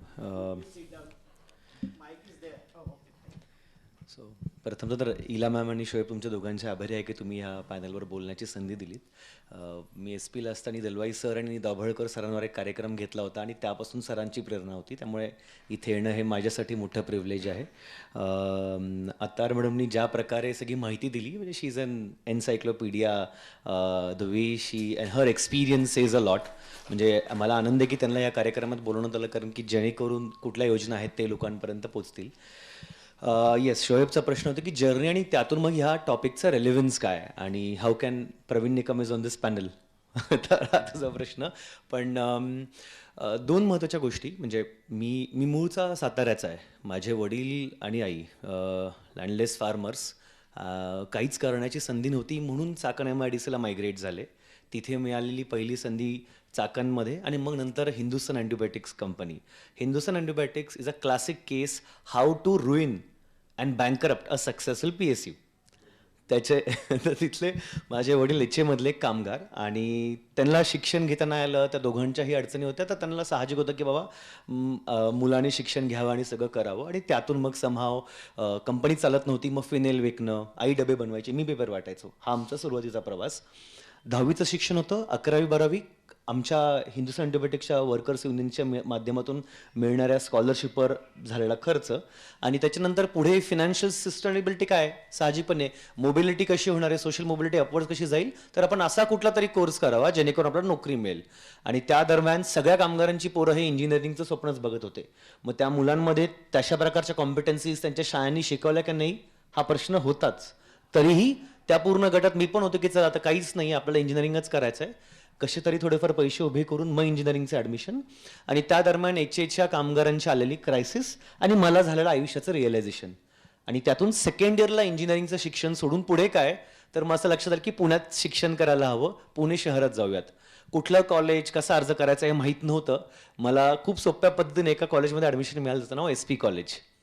त्यामुळे SP कॉलेजमध्ये 3 वर्ष BA पॉलिटिकल सायन्स करण्याची संधी मिळाली. Sanjyot Apte, department of political science, त्यांचं नाव ऐकलं होतं. JNUची कोणतरी एक महिला आहे जी शिकवते, आणि म्हणून मग SP गेलो. SP मध्ये मला असं लक्षात आलं की माझ्यासारखे साताऱ्यावरून येणाऱ्यानंतर बीड, लातूरचे असे भरपूर मुलं आहेत ज्यांचे भाषेचे प्रश्न, ज्यांची मराठी त्या SP मध्ये असणाऱ्या मुलामुलींसारखी नाही आहे. कपडे घालण्याची पद्धत वेगळी आहे. पण आम्हाला पण त्या हॅपनिंग ग्रुपमध्ये जायचं होतं, पण कोणी घेत नव्हतं. मग म्हटलं आपण आपलाच एक गट तयार करू, आणि त्यातून मग एक मुलांचा कलेक्टिव्ह सुरू झाला. त्यातून वेगवेगळ्या सोशल इश्यूजवर प्रबोधनाचं काम सुरू झालं. आणि BA झाल्यानंतर माझ्या मनातला पहिला प्रश्न होता की आता पुढे असं काय करायचं आहे ज्यांनी समाजासाठी काम करता येईल. हालाकी माझ्या खिशात 1 रुपया नव्हता, पण मला काहीतरी करायचं होतं. आणि ह्या सगळ्या प्रक्रियेत मग पुण्यात झालेले मग युक्रांसारखी संस्था असेल किंवा बाकीच्या सगळ्या मुवमेंट्समधून जे काही शिकता आलं, कन्स्ट्रक्टिव्हली आपण पुढं कसं जायचं, तर लॉ केलं. आणि LLB करत असताना मी हा विचार केला की आपल्याला UPSC करायला हवी, MPSC करायला हवी, साहजिकपणे. म्हणजे ती पुण्यात आल्यानंतर जी 4 धाम यात्रा असते प्रत्येक विद्यार्थ्याची, त्यातला एक MPSC आणि मग UPSCचं स्वप्न. आणि मग जे शिकतोय त्याच्यात अभ्यास नाहीये. म्हणजे मी BA केलं, पण BA सोडून मी भलत्याच गोष्टीमध्ये इन्व्हॉल्ड होतो. का, तर UPSC करायची आहे. MA किंवा LLB करूयात हा विचार केला. LLB का करायचं आहे, तर आपण लॉचा अभ्यास करू, वकील होऊ, पण आपल्याला UPSCला वेळ मिळेल. कितपत दोन्हीकडे जस्टिस देऊ शकलो हा मला माहीत नाही. हा कदाचित एज्युकेशनल डिस्कोर्समध्ये येणारा प्रत्येक विद्यार्थ्याचा प्रवास राहिलेला आहे. पण मी क्लिअर होतो की मला इन्स्टिट्यूशनली काम करायचं आहे, आणि त्यातून मला माझी पहिली संधी मिळाली. मी जे काही काम करत होतो कलेक्टिव्हच्या माध्यमातून, मला राष्ट्रकुलचा एक पुरस्कार मिळाला. आणि राष्ट्रकुलने असं अनाऊन्स केलं की आम्ही ज्या प्रकारे, 2च मिनिटं घेतो शोएब, पण आय विल कन्क्लूड. ज्या प्रकारे जगभरातल्या नेत्यांची एक समिती बनते, ज्याला Commonwealth heads of states meeting म्हणतात, चोगम, जी दर 2 वर्षानंतर राष्ट्रकुल भरवते. राष्ट्रकुल म्हणजे काय, ज्यांच्यावर ब्रिटिशांचं राज्य होतं, ते सगळे देश एकत्र आले आणि त्यांनी ठरवलं की आपण एक संघटना म्हणून काम करू, एकमेकांना मदत करू. संयुक्त राष्ट्र संघ दरवर्षी सप्टेंबरला न्यूयॉर्कमध्ये भेटते, राष्ट्रकुल दर 2 वर्षानंतर भेटते. त्यांनी असं जाहीर केलं की आम्हाला जगातल्या युवकांना आव्हान करतोय की त्यांनी अर्ज करा, ही निवडणूक लढवा आणि या युवकांच्या कार्यकारिणीमध्ये सहभाग नोंदवा. तर मी म्हणलं मी त्या दरम्यान मला सपोर्ट मिळाला. मी UPSCचा अभ्यास करत असताना मला लक्षात आलं की अरे सरकारची एक योजना आहे, त्या योजनेचं नाव आहे नेहरू युवा केंद्र संघटन, NYKS. Again one of the fascinating organisations ज्याची स्थिती आजची खूप म्हणजे कन्सर्निंग आहे. NYKS मध्ये मला लक्षात आलं की अरे मला युवकांबरोबर काम करता येईल, मला UPSC मध्ये पण ह्याची मदत होईल, आपण हे करूयात. आणि सरकार मला 2,500 मानधन देते. डिस्ट्रिक्ट कलेक्टर दरवर्षी प्रत्येक जिल्ह्यात 20 मुलांची निवड करतो, त्यांना 2,500 तेव्हा आता 5,000 मानधन देतात. त्यांना 15 कॉमन मिनिमम प्रोग्राम दिलेत. मी म्हटलं आपण NYKSचं काम करू. NYKSच्या कामामध्ये युवकांशी भेटलो आणि 2 प्रश्न जाणवले. अकॅडमिक व्हॅलिडेशन नाहीये. मी 3 वर्ष NSS मध्ये काम करतोय, वेगवेगळ्या संस्थांबरोबर काम करतोय. मला तुम्ही किती माझं कुठल्या तरी संस्थेबरोबरच्या कामाला मार्क्सच्या माध्यमातून व्हॅलिडेट करतात का? अकॅडमिक व्हॅलिडेशन नाहीये. ठीक आहे, जाऊ द्या. मी 3 वर्ष पुण्यात राहून वेगवेगळ्या संस्थांबरोबर काम करतोय. मी 3 वर्षानंतर नोकरी शोधायला चाललोय. तुम्ही मला नोकरीमध्ये बेनिफिट देताय का? प्रोफेशनल व्हॅलिडेशन ते पण नाहीये. मी त्या राष्ट्रकुलच्या निवडणुकीला जेव्हा अर्ज केला तेव्हा हे 2 माझ्या मॅनिफेस्टोचे मुद्दे होते. निवडणूक माल्टाला झाली, संभाव माझ्या आईवडिलांनी आणि मी करून ते राऊंड ट्रिपचे पैसे माल्टाचे उभे केले. मी माल्टाला गेलो तिथे आणि ती निवडणुकीमध्ये जवळजवळ 53 देशांच्या अधिकृत देशांचं मतदान होतं. इंडिपेंडेंट NGO किंवा इंडिव्हिज्युअल्स नव्हते. Official government representative voted for 9 members executive board. त्यांना पगार नव्हता पण बऱ्यापैकी पॉलिसीमध्ये काम करण्याची आणि ट्रॅव्हलची संधी होती. आणि मी पहिला भारतीय ठरलो जो एशिया रिजनल रिप्रेझेंटेटिव्ह म्हणून राष्ट्रकुलला निवडून गेलो. आणि त्याच्यानंतर ऑपॉर्च्युनिटीज बदलल्या. त्याच्यानंतर मी मलेशियाच्या डेप्युटी प्राईम मिनिस्टर बरोबर त्यांचं युथ डेव्हलपमेंट सेंटर सुरू करण्यासाठी काम केलं. 3 वर्ष युथ पॉलिसी कशी मेनस्ट्रीम करता येईल, युथ ॲडवायझरी काउन्सिल प्रत्येक देशात असावी, इंडिपेंडेंट युथ लेड, याच्यावर काम करण्याचा प्रयत्न केला. गेस वॉट, ती त्यातली एशियामधली पहिली ती समिती इम्रान खान गव्हर्नमेंटमध्ये असताना त्यांनी फॉर्म केली.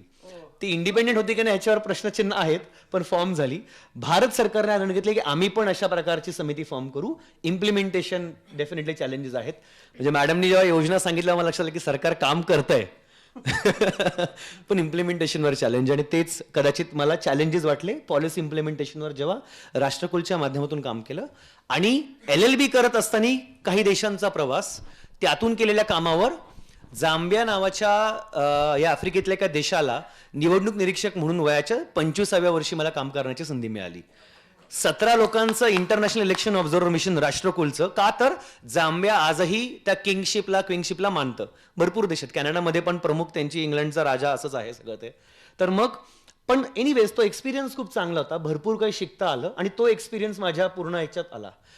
ते झाल्यानंतर परत भारतात पुढे काय, तर मगाशी मॅडमनी उल्लेख केला जेलमधला कैदी. मी नॅशनल लॉ युनिव्हर्सिटी दिल्लीच्या एका प्रकल्पाला जॉईन घेतलं. म्हणजे वकील झालो पण करायचं आहे काम काय, पुण्यातल्या कोर्टांमधले. सॉरी टू से माझा जो एक्सपिरियन्स आहे, I mean we are anyways recording this, पण माझ्यासारख्याला ऍडजस्ट होणं खूप अवघड आहे. मला असा वकील मेंटर मिळणं जो मला ग्रूम करेल, शिकवेल, 2 रुपये देईल. 2 रुपयाची तर अपेक्षा ठेवूच नाही. मला वाटतं की ते संभाव मिळणं अवघड होतं. पण मी विचार की काम कुठे करायचंय, NLU दिल्ली बरोबर प्रोजेक्ट 39A नावाच्या प्रकल्पाला जॉईन झालो. अजूनही त्यांचा ऑफिस पुण्यात आहे. 20 वकील हायर केले जातात. आमचं काम काय, सुप्रीम कोर्ट मॅन्डेटेड प्रोजेक्ट होता. आम्ही जेलमध्ये रोज सकाळी जायचं. ज्या ज्या लोकांना काल ज्युडिशियल कस्टडी मिळाली त्यांना समोर हजेरी असते. जेलर इथे बसतो आणि आम्ही त्या जेलरच्या बाजूला बसून असतो. जेलरनी अटेंडन्स घेतली की जेलर बाहेर जातो. आम्हाला 1 on 1 त्यांच्याशी बोलता येतं. हे का करण्यात आलं, अगेन ह्यासाठी एक योजना आहे, district legal service authority. DLSA मध्ये 7 पॅनल लॉयर्स आहेत. पण ते 7 पॅनल लॉयर किती कैद्यांना जस्टिस देतात हा मुद्दा आहे एक. त्यांना किती मानधन मिळतं हा दुसरा मुद्दा आहे. आणि ती यंत्रणा काम करत नाही म्हणून सुप्रीम कोर्टच्या डायरेक्शन्सवर प्रोजेक्ट 39A आमच्यासारख्या पायलट प्रोजेक्टमध्ये आणलं गेलं आणि तो एक अनुभव मिळाला. आणि त्यातून मग मला ज्युव्हेनाइल्स बरोबर काम करता आलं. माझं अंडरस्टँडिंग एवढंच होतं की अरे की चॅलेंजेस काय, स्कीम्स आहेत, implementation challenge, and then and coming to the final part मला हे कॉलिंग होती की आपण याच्यात कसं कॉन्ट्रीब्युट करतोय. आणि त्यातून मग संस्थात्मक काम करायचं. जो कलेक्टिव्ह SP मध्ये सुरू केला होता त्याला नाव समता केंद्र, इक्विटी सेंटर असं दिलं. आणि इक्विटी सेंटरच्या माध्यमातून बेसिकली लेवलअप कसं करता येईल युवकांना, ही सुरुवातीची त्यातली प्रेरणा. आणि त्यातून मग पुढे जाऊन वेगवेगळ्या शिष्यवृत्त्यांचे फायदे, योजनांचे फायदे आपल्या मुलांपर्यंत कसे पोहोचवता येतील. प्रामुख्याने SC ST OBC ट्रान्सजेंडर आणि मुस्लिम ह्या घटकांपर्यंत कसं पोहोचता येईल, मग त्यांना ह्याबद्दलचं अवेअरनेस, जसं मॅडमनी मग फॉर्म फिलिंग आणि मग बाकीचं मेंटरिंग सपोर्ट, ह्यातून ते कामाला सुरुवात झाली. आणि अशा प्रकारची माझी जर्नी झाली. मग हायर एज्युकेशन मधल्या विद्यार्थ्यांचा टक्का कसा वाढेल, त्यासाठी मेंटरशिप कसं करता येईल. राज्य शासन जवळजवळ 200 plus minus fully funded scholarship परदेशात शिक्षणासाठी देतात. त्या व्यतिरिक्त प्रायव्हेट एजन्सीज ते देतात.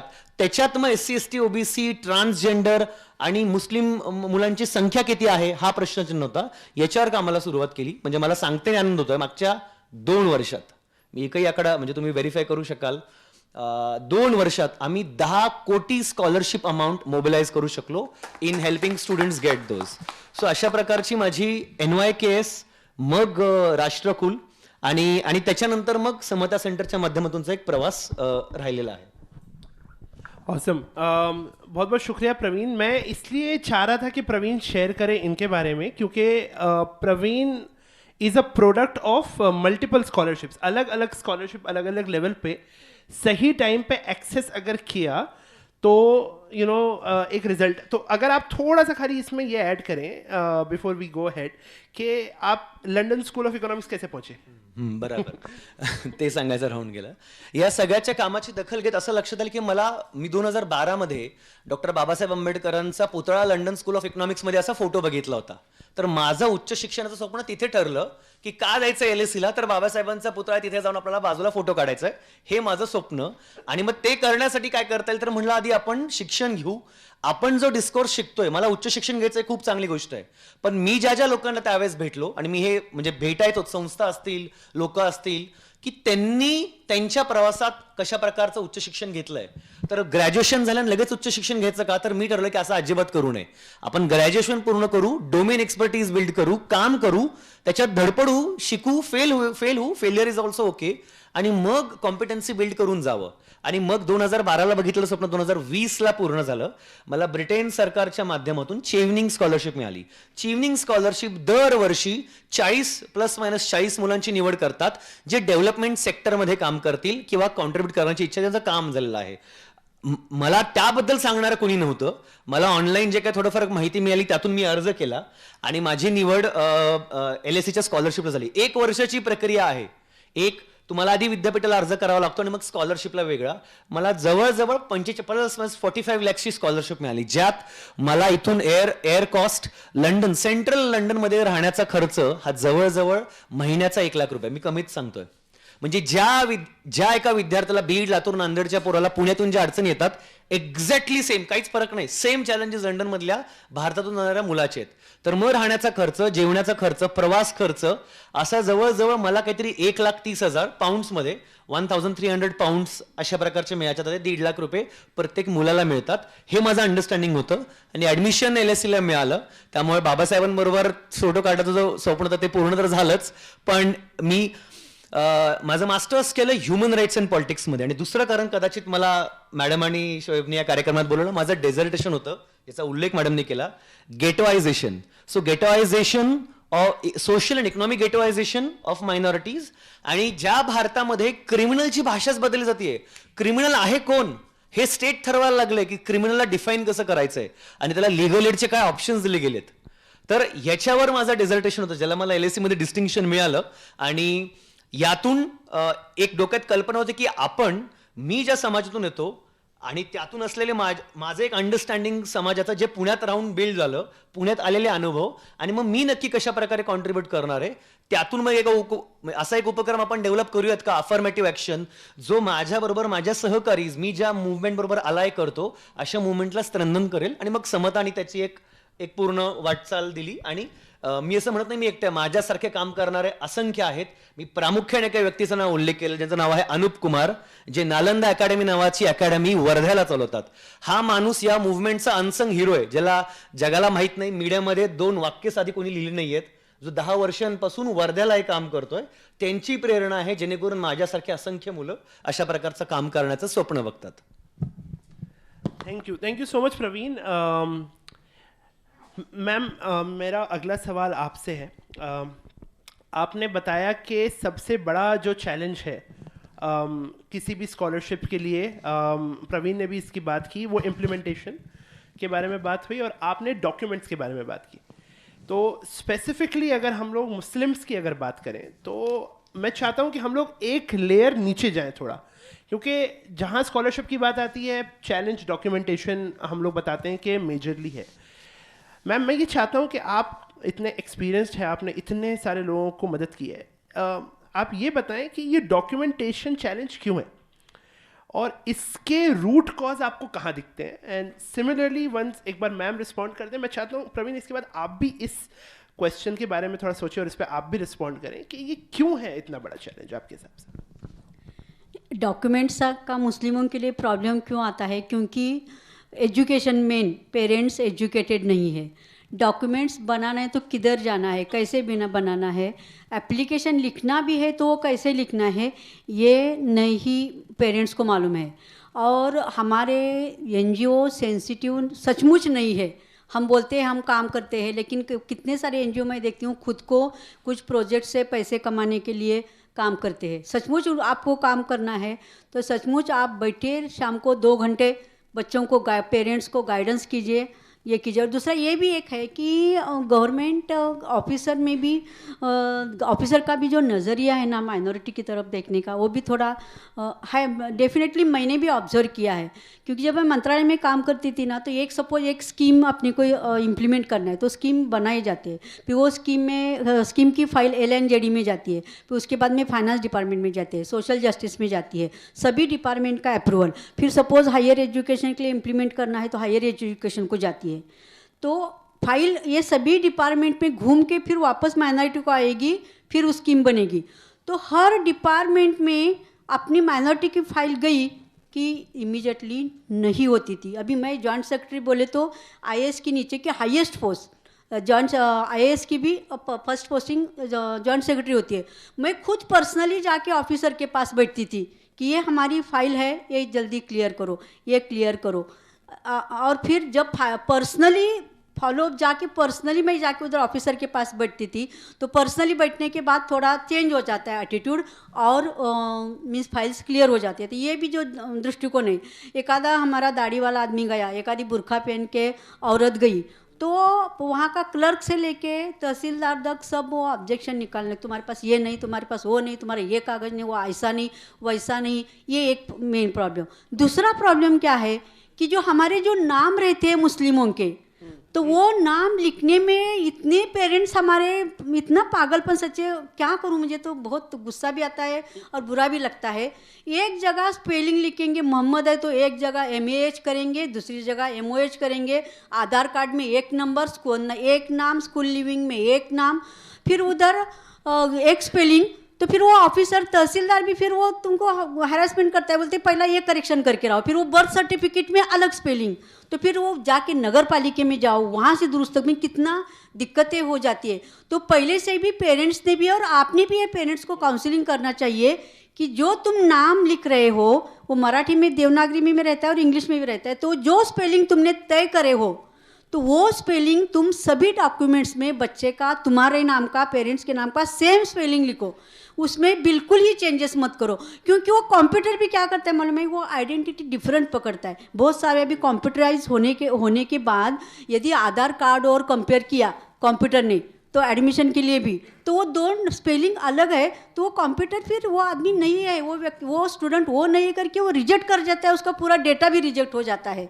तो ये एक मुस्लिमों के लिए तो ये बहुत बड़ी दिक्कत है, वो ये करना चाहिए। बाकी दूसरा, और जो हमारी मुस्लिमों की NGO है वो भी मदद नहीं करती है, फिर फ्रस्ट्रेट होके बेचारा मुस्लिम स्टूडेंट हमारा छोड़ देता है। मुस्लिम स्टूडेंट बोलो पेरेंट जाने दो, ये अपने लिए कुछ होने वाला नहीं है, अपने को कुछ मिलने वाला नहीं है, छोड़ दो। इसके कारण ये 3-4 दिक्कतें मुझे लगी। और लैक ऑफ नॉलेज, दूसरा नॉलेज क्या है कि अपने को रूल्स क्या है, किस तरह से एप्लीकेशन करना है। तो बहुत सारे डॉक्यूमेंट्स है वो गवर्नमेंट के इंग्लिश में है, एप्लीकेशंस है वो इंग्लिश में है, एडमिशन के रूल्स है वो भी सब इंग्लिश में है, और इतने कॉम्प्लिकेटेड है सचमुच। Means I am one of them कि जो रूल्स बनाते हैं, लेकिन वो लीगल डिपार्टमेंट ना वो क्लियरिटी नहीं देता। अपने जो रूल्स एडमिशन के बनते हैं वो लीगल डिपार्टमेंट का भी उसे अपने को अप्रूवल लेना पड़ता है। तो तुम ऐसा लिखेगी तो वो फिर वो ऐसी कोर्ट केस हो गई तो कैसे ये होगा वो होगा करके वो अपन जो बनाएंगे उसमें और वो क्लिष्ट बनाते हैं रूल्स, और वो पेरेंट्स को समझ में नहीं आते। तो एक्चुअली हम लोगों की जिम्मेदारी है कि ये पेरेंट्स को समझाना चाहिए कि ये रूल का मीनिंग क्या है, इसका रूल का मीनिंग क्या है, क्योंकि बाद में कोर्ट केसेस भी होते हैं। मैंने कितने सारे cases being a government officer supreme court तक फाइट किए। तो इसके कारण उसका सही मीनिंग क्या है, उसका मराठी में ट्रांसलेशन या उर्दू में ट्रांसलेशन ये करके अपन पेरेंट्स को बताना चाहिए। बच्चे तो छोटे होते हैं, तो ये 3-4 चैलेंजेस है। Thank you so much ma'am. Ma'am ने बात की तो मुझे याद आ गया कि मैं जब मेरा खुद का पासपोर्ट एप्लीकेशन किया था तो मेरे बर्थ सर्टिफिकेट पे नाम अलग था, 10वीं के मार्कशीट पे मेरा नाम अलग था और 12वीं के मार्कशीट पे नाम अलग था, और इंजीनियरिंग की डिग्री पे अलग आया था। तो जब वो ऑफिसर मेरे सामने पासपोर्ट वाला बैठा तो उसने पहले तो मुझे वापस भेजा और उसने बोला एक एफिडेविट बनाओ, उसमें लिखो कि ये चारों इंसान तुम ही हो। तो ये बहुत रियल चैलेंज है। एंड मैम मुझे याद आ रहा है कि मैं जब टीच फॉर इंडिया में फेलोशिप कर रहा था तो एक मैम थे, उन्होंने कहा कि कभी कभी ऐसा होता है कि मुस्लिम नाम जो होता है जब वो बर्थ सर्टिफिकेट लिखवाने जाते हैं तो सामने जो इंसान है वो ज़रूरी नहीं है कि वो भी मुसलमान होगा, वो समझेगा, तो वो भी एक चैलेंज आता है। मतलब कितने डीप लेवल पे जाके प्रॉब्लम आता है, उससे ये हो रहा है कि डॉक्यूमेंट क्लियर नहीं हो रहा है और स्कॉलरशिप नहीं मिल रही है। सो हमारे ऑडियंस के लिए ये काफ़ी ज़्यादा ये इंसाइटफुल चीज़ है। Thank you for sharing ma'am. एक बात मैं शेयर करती हूँ, जब लॉकडाउन था तो सब लोग घर में थे, तो मैंने 60 वेबिनार्स लिए, मेनली ये एडमिशन के रूल्स और स्कॉलरशिप्स, और नॉट फॉर ओनली मुस्लिम, सभी लोग बच्चों को जो स्कॉलरशिप्स वगैरह और एडमिशन के रूल्स सबके लिए, इंजीनियरिंग के, फार्मेसी के, डिप्लोमा के, डिग्री के, ITI के एडमिशन्स वगैरह। तो मैं पहला यही बोलती थी कि तुम पहले तुम्हारे नाम चेक करो, सब जगह एक है कि अभी से चेक करो, अगले साल आपको जाना है एडमिशन के लिए। तो बहुत सारे पेरेंट्स को ये समझ में आया कि नहीं, अपना नाम जो गलती है तो अपने को अभी से रेक्टिफाई करना चाहिए, जून के पहले सब, और इनकम सर्टिफिकेट रेडी रखना चाहिए। प्रवीण, आप बहुत स्कॉलरशिप में काम करते हैं, आपके कई सारे स्टूडेंट्स जो हैं उन्होंने फॉरेन स्कॉलरशिप तक भी क्रैक की है मेरे ख्याल से, अगर मैं गलत नहीं हूँ 15 से 20 तो कम से कम है, जो आप ही की तरह लंदन स्कूल ऑफ इकोनॉमिक्स और इसी तरह के बड़े कॉलेजेस में जाके पढ़े हैं और कुछ वापस भी आ गए हैं। आप मुझे बताइए, आपके नज़र में आपको डॉक्यूमेंटेशन इशू क्यों है? क्या लगता है आपको? आपने अभी तक क्या महसूस किया है और आपने क्या एक्सपिरियन्स किया? शोएबने जो खूप चांगला प्रश्न आहे, आपण आणि मॅडमनी एक्झॅक्टली गोष्टी पॉईंट आउट केल्यात आणि मी त्याच्यावरही काही गोष्टींवर रिफ्लेक्ट करतो. शोएबनी सांगितलं उच्च शिक्षण आणि परदेशी शिष्यवृत्ती. माझं म्हणणं आहे, आत्ता तुम्ही राज्य शासनाच्या परदेशी शिष्यवृत्तीच्या योजना गुगल सर्च करा आणि तुम्ही मला सांगा की लिंकमध्ये कुठे तुम्हाला त्याची लिंक तरी सापडतीये का. एक, त्याच्यानंतर सबमिशन प्रोसेस, काही स्कॉलरशिपला इन पर्सन फॉर्म भरून तुम्हाला पाठवायचं आहे का, म्हणजे जिथे बाकीच्या सगळ्या गोष्टी ऑनलाईन फॉर्म्स प्रोसेसिंग सुरू झाली आहे, अजूनही तुम्ही एक्सपेक्ट करता फॉर्मचा ॲक्सेस, त्यासाठी लागणारा खर्च, त्या ऑफिसमध्ये पोहोचण्याची जबाबदारी कोणाची आहे? ज्या समाजाला रिसोर्सेसपासून आयसोलेट करून ठेवलं गेलं, लांब ठेवलं गेलं आहे, त्या समाजाकडून ही अपेक्षा करणं की त्याला माहीत असेल नाव कसं लिहायचं, हे चुकीचं आहे. माझा मुद्दा हा सर्व्हिस डिलिव्हरीचा आहे की ज्या ऑफिसमध्ये मी अर्ज करायला चाललोय, मला अर्ज करायचा आहे, त्या ऑफिसची जबाबदारी आहे की तिथे मला मदतीला एक व्यक्ती असावा. मी छोटं उदाहरण देतो. माझं बऱ्याचदा डेथ आणि बर्थ सर्टिफिकेटच्या ऑफिसमध्ये, महानगरपालिकेच्या ऑफिसचं जाणं होतं वेगवेगळ्या कारणांसाठी, वेगवेगळ्या मुलांसाठी. तर मी बऱ्याचदा फक्त जाऊन बसतो शोएब. तिथे येणाऱ्या बुरखा घालून महिलांची संख्या आणि दिसतात समोर, एकतर ते सुरूच होतं काहीतरी 11-12च्या दरम्यान काहीतरी तिथे हालचाल सुरू होते, त्याच्यानंतर त्यांची येण्या जाण्याची संख्या, त्यांना तिथे मदत करायला कोणीच नाहीये. ही अपेक्षा मी करूच कशी की तिला हे माहित असेल. ही शासनाची जबाबदारी नाही की हेल्प डेस्क असावा. हेल्प डेस्क आहे, ती पाटी लावून ठेवलंय काहीतरी तिथे, पण तिथे धुळीशिवाय कोणच बसत नाही. सो मला वाटतं की सर्व्हिस डिलिव्हरीचा चॅलेंज हा मला पहिला मोठा चॅलेंज वाटतो. एक, नंतर एलिजिबिलिटी. शोएब, एलिजिबिलिटी काय? एलिजिबिलिटी, जर मला उच्च शिक्षणाची शिष्यवृत्ती मिळवायची आहे तर राज्य शासन म्हणतं की आम्ही जुलै 2024ला जाहिरात काढणार आहोत आणि त्या जुलै 24 मध्ये तुम्ही विद्यापीठाचं पत्र घेऊन या आमच्याकडे की तुम्हाला त्या विद्यापीठात ऍडमिशन मिळालंय. बरं, आता शोएब नावाचा कोणतरी एक मुलगा आहे जो मुस्लिम समाजात होतो, त्याला जानेवारीमध्ये कळतं की बाबा रे 2 महिन्यात स्कॉलरशिप येणार आहे. तो म्हणतो हा जाऊ, जेव्हा जाहिरात येईल तेव्हा मी बघतो. ती जाहिरात येते आणि शोएबला कळतं ती स्कॉलरशिप म्हणते अरे ऍडमिशनचं पत्र. मग शोएब म्हणतो ठीक आहे, मी आता अर्ज करतो विद्यापीठाला. पण त्याला हे माहीतच नसतं की अरे बाबा रे, त्या कॉलेजकडून ऍडमिशनचं पत्र मिळवण्यासाठी किमान 6 महिने आधी अर्ज करावा लागतो. याचा अर्थ शोएबला 2023 सप्टेंबरमध्ये जेव्हा तो त्या विद्यापीठाला अर्ज करतो तेव्हा फरवरी 2024ला त्याला ते पत्र मिळतं आणि मग जुलैच्या स्कॉलरशिपला तो अर्ज करू शकतो. याच्यातच जवळजवळ 80% मुलं निघून जातात. आणि शोएब, माझा शेवटचा मुद्दा, and please tell me if I am just diverging from the topic. मी परत हीच स्कॉलरशिप घेऊयात, खूप इंटरेस्टिंग, आत्ता नियम बदललेत, पण स्कॉलरशिप काय म्हणायची की प्रत्येक XYZ प्रवर्गातल्या विद्यार्थ्यांसाठी शिष्यवृत्ती योजना, संपूर्ण फंडिंग राज्य शासन देतं. खूप चांगली, सरकारचं अभिनंदन, खूप चांगली योजना आणली आहे. पण मला इथे अधिकाऱ्यांबद्दल, म्हणजे मला वाटतं की अधिकारी, ऑफिसर्स रन द शो असं मी म्हणेल, rather than the government. It's all officers game. So office, त्या पूर्ण नियमांमध्ये अशी नियम आहे की तुम्ही एका विशिष्ट कॅटेगरीमध्ये असायला हवात आणि विशिष्ट सॅलरी इन्कम असायला हवी. बरोबर आहे, लो इन्कम आणि XYZ कॅटेगरी, मला हे पटतं. पण तिथे अजून एक कॅव्हिएट दाखवून ठेवलाय. तो कॅव्हिएट काय सांगतो की जर असा कुठलाही विद्यार्थी असेल जो टॉप 100 विद्यापीठातून ऍडमिशनचं पत्र घेऊन येणार असेल तर त्याला इन्कम कॅप लागत नाही. याचा अर्थ काय होतो की शोएब नावाचा मुलगा जो एका मार्जिनलाइज मायनॉरिटी मधून येतो, तो लो इन्कम कम्युनिटीचा आहे, तो सगळ्या क्रायटेरियामध्ये बसतो, त्यांनी अर्ज केला आहे. दुसरीकडे महेश नावाचा विद्यार्थी किंवा रफिक नावाचा विद्यार्थी आहे, ज्याचे वडील या राज्य शासनामध्ये IAS ऑफिसर आहेत. त्याचं पर कॅपिटा इन्कम तर मीटच होत नाहीये, पण त्यांनी काय केले, टॉप 100 मधून ऍडमिशन घेऊन आलाय तो, जे अन्ना अजिबात मोठी गोष्ट नाहीये. आणि तो सगळे रूल्स डायव्हर्ज करून त्या स्कॉलरशिपला अर्ज करतो. आणि मग मला असं वाटतं कोणीतरी RTI दाखल करावा, म्हणजे त्या एनजीओजनी RTI दाखल करणं खूप अवघड झालंय. कोणीतरी RTI दाखल करावा आणि माहिती काढावी बेनिफिशरीज कोण आहेत. आणि मग लक्षात येईल माजी आमदार, खासदारांबरोबर काम करणारे असंख्य सहकारी आणि अधिकाऱ्यांची मुलं या स्कॉलरशिपचे रेसिपियंट्स कसे काय. आता तो नियम बदललाय, आता कंपल्सरी केले, टॉप 100 मधून पण इन्कम कॅप आहे आता या वर्षी. आणि I definitely congratulate the government, आतापर्यंत हे चालत आलं. नाही, मी आता इम्प्लिमेंट केल्या सगळ्या योजना.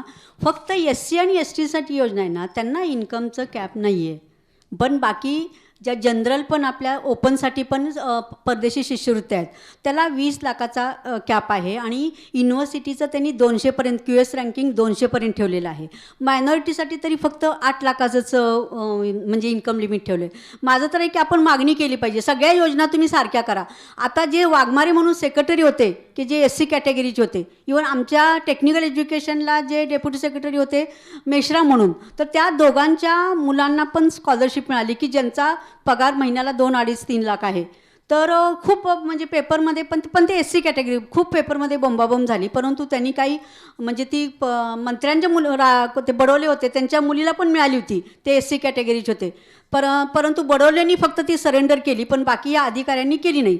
परंतु बाकी समजा अधिकारी असतील ना, तर त्यांच्या मुलांना मिळत नाही आहे. ओपनचे जे अधिकारी म्हणजे 20 लाखापर्यंतच इन्कम लिमिट आहे, 2 लाखाच्या वर पगार आहे. आणि मायनॉरिटीसाठी ते आता जस्ट मागच्या आठवड्यात GR निघाला आहे, फक्त 8 लाखाचं उत्पन्न ठेवलं आहे. म्हणजे ह्याला काय अर्थ आहे, तुम्ही ओपनच्या मुलांना 20 लाखाचं ठेवताय आणि मायनॉरिटीच्या मुलांना 8 लाखाचं ठेवताय. म्हणजे अगदी गरीब की ज्याला काय कळणारच नाही. आणि फक्त बाकीचा खर्च काय थोडा असतो का, गव्हर्नमेंट स्कॉलरशिप लिमिटेड देते. ते आता माझ्या पुस्तकात बघा तुम्ही किती अमाऊंट आहे ते. तर त्याच्यामुळे खरं जर लाभार्थी व्हायचं असेल म्हणजे इतर मुलांना SC ST सोडून, तर इन्कम लिमिट त्यांच्यासारखंच त्यांनी ठेवता कामा नये, तर मग त्याचा मुलांना फायदा लागेल. कारण त्याच्यामध्ये परत मेरिट लावतात की आलेल्या सगळ्या मुलांना लगेच मिळते असं नाही. 10 म्हणजे समजा 50 मुलांचा अर्ज आला तर 10 मुलांना स्कॉलरशिप द्यायची आहे, तर त्याच्यामध्ये परत मेरिट लागतं. तर ते असं आहे की SC STला फक्त इन्कम लिमिट नाही आहे, बाकीच्यांना आहे. Okay, thank you so much ma'am ये पॉइंट ऐड करने के लिए. हम एंड पे पहुंच रहे हैं हमारे panel discussion K. I just have 2 सवाल और हैं मेरे. तो पहले प्रवीण से सुनेंगे एंड फिर एनुल मैम से. प्रवीण, मुझे ये बताइए कि आपको क्या लगता है कि ये ओवरऑल स्कॉलरशिप्स का जो मुद्दा है और जिस तरह से स्कॉलरशिप्स का ओवरऑल सिस्टम है और लैंडस्केप है जिसको आप देख रहे हैं, मुझे बताइए इसमें कम्युनिटीज़ का क्या रोल लगता है. जब मैं कम्युनिटीज़ बोल रहा हूँ, मैं कह रहा हूँ कि जो समाज में या लो इनकम कम्युनिटीज़ में या जो हमारे स्लम एरिया है उसमें रहने वाले लोग हैं, उनका क्या रोल दिखता है आपको.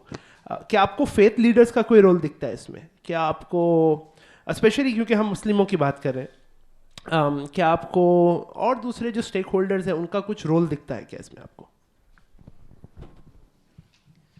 So definitely faith leaders play a very important role. One, first, either articulating to the community that leadership development is something that we should build as one of the traits of our young people. नेतृत्व कौशल्य आपल्या मुलांमध्ये यायलाच हवं, इथून सुरुवात होऊ शकते. आणि सेकंडली, प्रत्येक समाजातले असे असंख्य विद्यार्थी आहेत ज्यांना कुठल्या ना कुठल्या सेक्टरमध्ये यश मिळालंय. मी म्हणतो सगळे तुम्हाला मिळणार नाहीत, 2 तर मिळतील. मग कदाचित त्या 2 लोकांवरून एक पियर लर्निंग नेटवर्क बिल्ड करता येऊ शकते का, जे अजिबात अवघड म्हणजे ज्याला खर्च पण लागत नाही. तर मग is there a possibility of building that peer learning network and then focusing on capacity building. आणि म्हणून मी एक सजेशन म्हणजे जस्ट मॅडम इथे आहेत, ज्या प्रकारे महाज्योती आहे, सारथी आहे, खूप चांगलं काम म्हणजे या संस्थांचं आयडिएशन आणि थॉट प्रोसेस खरंच चांगलं आहे ज्या प्रकारे बनवल्या गेल्यात. माझं म्हणजे मौलाना आझाद जे महामंडळ आहे ते महामंडळ आहे, पण त्या धर्तीवर ते ऑटोनॉमस ऑर्गनायझेशन सारथी महाज्योतीच्या धर्तीवर जर बनवण्यात आलं तर मी तर म्हणतो की it will just streamline Shoaib, it will just take it to next level. And maybe this conference will have less topics to discuss next year. And maybe अशा प्रकारे advocacy is what non-profit organizations and faith leaders needs to do with the government. Where on the basis of Sarathi and Mahajyoti तुम्ही आम्हाला एक autonomous section 8 और what ever कुठल्याही फॉर्ममध्ये तुम्ही एक संस्था बनवू द्या. Sarthi is a section 8 non profit company. I think Mahajyoti if I am not wrong is also a non profit company. तर अशा धर्तीवर इथे एक असावं आणि म्हणून capacity building, leadership development, peer learning network, and then advocacy with the existing stakeholders, policy makers, whoever is in the government, is something that they can contribute with. सही. मैं आई हैव इस पे मेरा एक फॉलोअप है. बहुत अच्छे से आपने explain KIA Pravin, मगर थोड़ा सा मुझे ये बताइए कि आपको लगता है कि जो कम्युनिटी में यूथ है और जो फेथ लीडर्स है वो मीडियम बन सकते हैं हमारे जो फाइनल बेनिफिट जो डिलीवर हो रहा है उसको 10x करने में? अभी जो भी हो रहा है, मान लीजिए 10 लोग एंड टू एंड स्कॉलरशिप ले पा रहे हैं, कुछ वजह है, कुछ संस्था है, आप जैसे लोग हैं जो काम कर रहे हैं. मैं आपसे पूछना चाहता हूं, आपको लगता है कि ये 10x हो सकता है क्या कम्युनिटी में से ही लोगों को और फेथ लीडर्स को एक तरह से साथ में लाके और उनको बना दे सेंटर, वहां से ये स्कॉलरशिप आगे जाए? इस पे आपका क्या मानना है? शुअर. मी एक एक्झाम्पल देऊ हम क्या कर रहे इस पर. आम्ही आता उपक्रम सुरू केला ज्याला आम्ही इक्विटी असोसिएट, जर मराठीत जर आपण ट्रान्सलेट तर समता साथी असं म्हणतोय. आम्ही 60 महिलांची निवड केली आहे. हा प्रकल्प पायलट बेसिसवर खेड चाकणमध्ये सुरू केला आहे. या 60 महिला त्याच ग्रामीण भागातल्या महिला ज्या परिसरात राहतात, त्यांचं शिक्षण हे 10वी पास आहे किंवा 12वी पास आहे किंवा फेल आहे, अशा महिलांना 3 महिन्यांचं प्रशिक्षणाची सुरुवात आम्ही केली आहे आणि हे मला लोकल कम्युनिटी रिसोर्स पर्सन म्हणून ट्रेन करतोय. ही महिला जिला शिक्षण घेण्याची संधी नाही मिळाली, ती तुमच्या उद्या घरी येईल. तुमचं कास्ट, क्लास, इकॉनॉमिक, तुमचं इन्कम हे मॅप करून, ज्याला आपण केवायसी म्हणूयात, केवायसी हा चांगला शब्द नाही, त्याला एक वेगळा अर्थ आहे, पण केवायसी डॉक्युमेंटेशनचं काम करेल. एलिजिबिलिटी सांगेल की सर तुम्हाला तुमच्या उत्पन्न आणि बाकीच्या कॉन्टेक्सनी ह्या 5 योजना तुमच्यासाठी किंवा तुमच्या मुलामुलीसाठी या सरकारी शैक्षणिक शिष्यवृत्त्या उपलब्ध आहेत आणि त्यासाठी तुम्हाला अर्ज करण्यासाठी हे 4 कागदपत्र लागतील. ते जर कागदपत्र नसतील तर त्याचा फॉलोअप आम्ही करू आणि आम्ही तुम्हाला त्या गोष्टी मिळवून देऊ. हे करण्याचं काम आता आम्ही या 60 महिलांच्या माध्यमातून करतोय. या 60 महिलांना पुढे जाऊन पगार देण्याचं काम कदाचित आमच्याच संस्थेला करावं लागेल, कारण की आम्हाला माहिती आहे जी सर्व्हिस ज्या व्यक्तीला मिळते ते यांचा खर्च अफोर्ड नाही करू शकत आहे. जर प्रवीण निकम सर्व्हिस डिलिव्हरी करतोय तर तो डिलिव्हरी घेणाऱ्या व्यक्तीकडे एवढे पैसेच त्यांनी द्यावे. त्यामुळे आम्ही ही अपेक्षा ठेवत नाहीये की आमच्या त्या समता साथीला, इक्विटी असोसिएटला पैसे सामान्य माणसाने द्यावेत. त्याचा खर्च आमचं म्हणणे की मग बाकीच्या स्टेक होल्डर्सने घ्यावा CSRच्या माध्यमातून, जेणेकरून आम्ही 60 इक्विटी असोसिएट्सला पे करू शकू. आता हे एक उदाहरण झालं कम्युनिटी मधलं, ज्यात आम्ही सर्व्हिस डिलिव्हरी इंप्रूव्ह करतोय. एक थैंक यू प्रवीण. मैं ये चाह रहा था कि आप एक्सप्लेन करें, आपके अभी कितने आपके पास इक्विटी एसोसिएट्स हैं? 60 हैं अभी. और ऑन एन एवरेज एक इक्विटी एसोसिएट एक दिन में कितने फॉर्म वगैरह भर सकता है अंदाजा? 2 लोगों तक ऑन एन एवरेज ये महिलाएं पहुंच रही है.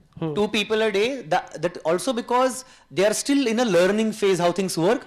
और ठीक है, वो तो लोगों आप- को आदत भी नहीं है. बिल्कुल, ये तो आप सीखेंगे, मगर 2 आप कर पा रहे हैं, यानी कि 60 है तो मैं से समझ रहा हूँ कि हर रोज आप 120 लोगों तक पहुंच रहे हैं, कि जो कि बहुत बड़ी बात है. Thank you so much Praveen for sharing. Similar question Anul ma'am आपसे है. आपको क्या लगता है कि ये ग्रास रूट लेवल पे इम्प्लीमेंटेशन में कम्युनिटीज़ का क्या रोल है, समाज के लोगों का, वहाँ रहने वाले लोगों का इसमें क्या रोल है? फेथ लीडर्स ले लें आप या दूसरे जो भी पावर सेंटर्स हैं कम्युनिटी में, उनका आपको क्या लगता है क्या रोल है इसमें? उस लोगों से ज़्यादा बड़ा रोल एजुकेशन इंस्टीट्यूशन का है, एजुकेशन इंस्टीट्यूशन का, मैनेजमेंट का है. उन्होंने पेरेंट्स को बराबर से गाइड करना चाहिए. जो डॉक्यूमेंट्स लगते हैं वो ये करना चाहिए. मैंने कितनी बार, मेरे पास कंप्लेंट्स आए थे कि यदि राजर्षि शाहू जब हमने पहली बार इम्प्लीमेंट करे तो कॉलेज वाले लोग बच्चों को, हमारे मुस्लिम बच्चों को राजर्षि शाहू का एप्लीकेशन भरने नहीं देते थे, भगाते थे, बोलते थे यार मुस्लिम तो माइनॉरिटी का एप्लीकेशन भरो. तो मंत्रालय से भी उनके पर हमने एक्शन ली है, उनको नोटिसेस भेजे हैं. हम मुस्लिम हैं तो हम राजर्षि शाहू के लिए भी एलिजिबल है और हम माइनॉरिटी के लिए भी एलिजिबल है. ये हम तय करेंगे कि हम कौन सी स्कॉलरशिप लेना है. फाइनली गवर्नमेंट को ये की स्कॉलरशिप देना है. तो समाज के लोगों ने तो मदद करना ही चाहिए, लेकिन एजुकेशन इंस्टीट्यूशन ने ज़्यादा मदद करना चाहिए। स्पेशल अभी आजम कैंपस में मैं आपको बोलती हूँ, उन्होंने 2 इनामदार साहब ने खुद के जेब से पगार दे के 2 बच्चे रखे हैं कि कौन सा भी बच्चा उधर जाए, कौन सी भी जाति धर्म का, उसको फ्री में ऑनलाइन एडमिशन ये स्कॉलरशिप का फॉर्म दिया जाता है।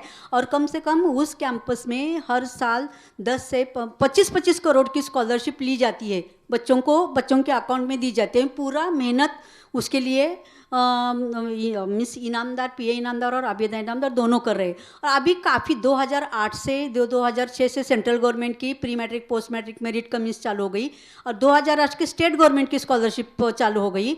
पहले बहुत नंबर कम था, लेकिन अभी ये 2022-23 का डेटा, थोड़ा लाइट बंद करो, आप देखो कि कितने लाभार्थियों ने फ़ायदा लिया है। इसमें देखो नीचे के जो डेटा दिया हुआ है ये माइनॉरिटी का है और ऊपर का राजर्षि साहू का डेटा दिया हुआ है।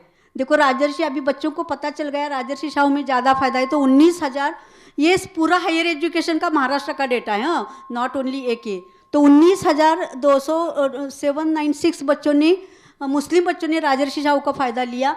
और जिनके पास डोमिसाइल वगैरह नहीं होगा तो वो उनको 18,786 बच्चों, मुस्लिम बच्चों ने स्कॉलरशिप का फ़ायदा लिया है। और अमाउंट भी देखो 80 करोड़ रुपए स्कॉलरशिप के लिए। और मैंने मेरे हाथ से 80-90 हर साल 70 करोड़ के ऊपर पैसे हमने बच्चों के अकाउंट में ट्रांसफ़र किए हैं। तो मीन्स ऐसा इतना मीन्स हालत ज़्यादा बुरी भी नहीं है, बच्चों को मालूम हो रहे हैं और उसका फ़ायदा ले रहे हैं। 160 करोड़ स्कॉलरशिप हमारे मुस्लिम बच्चों के लिए गए, पूरे हायर एजुकेशन का है, नॉट स्कूल एजुकेशन।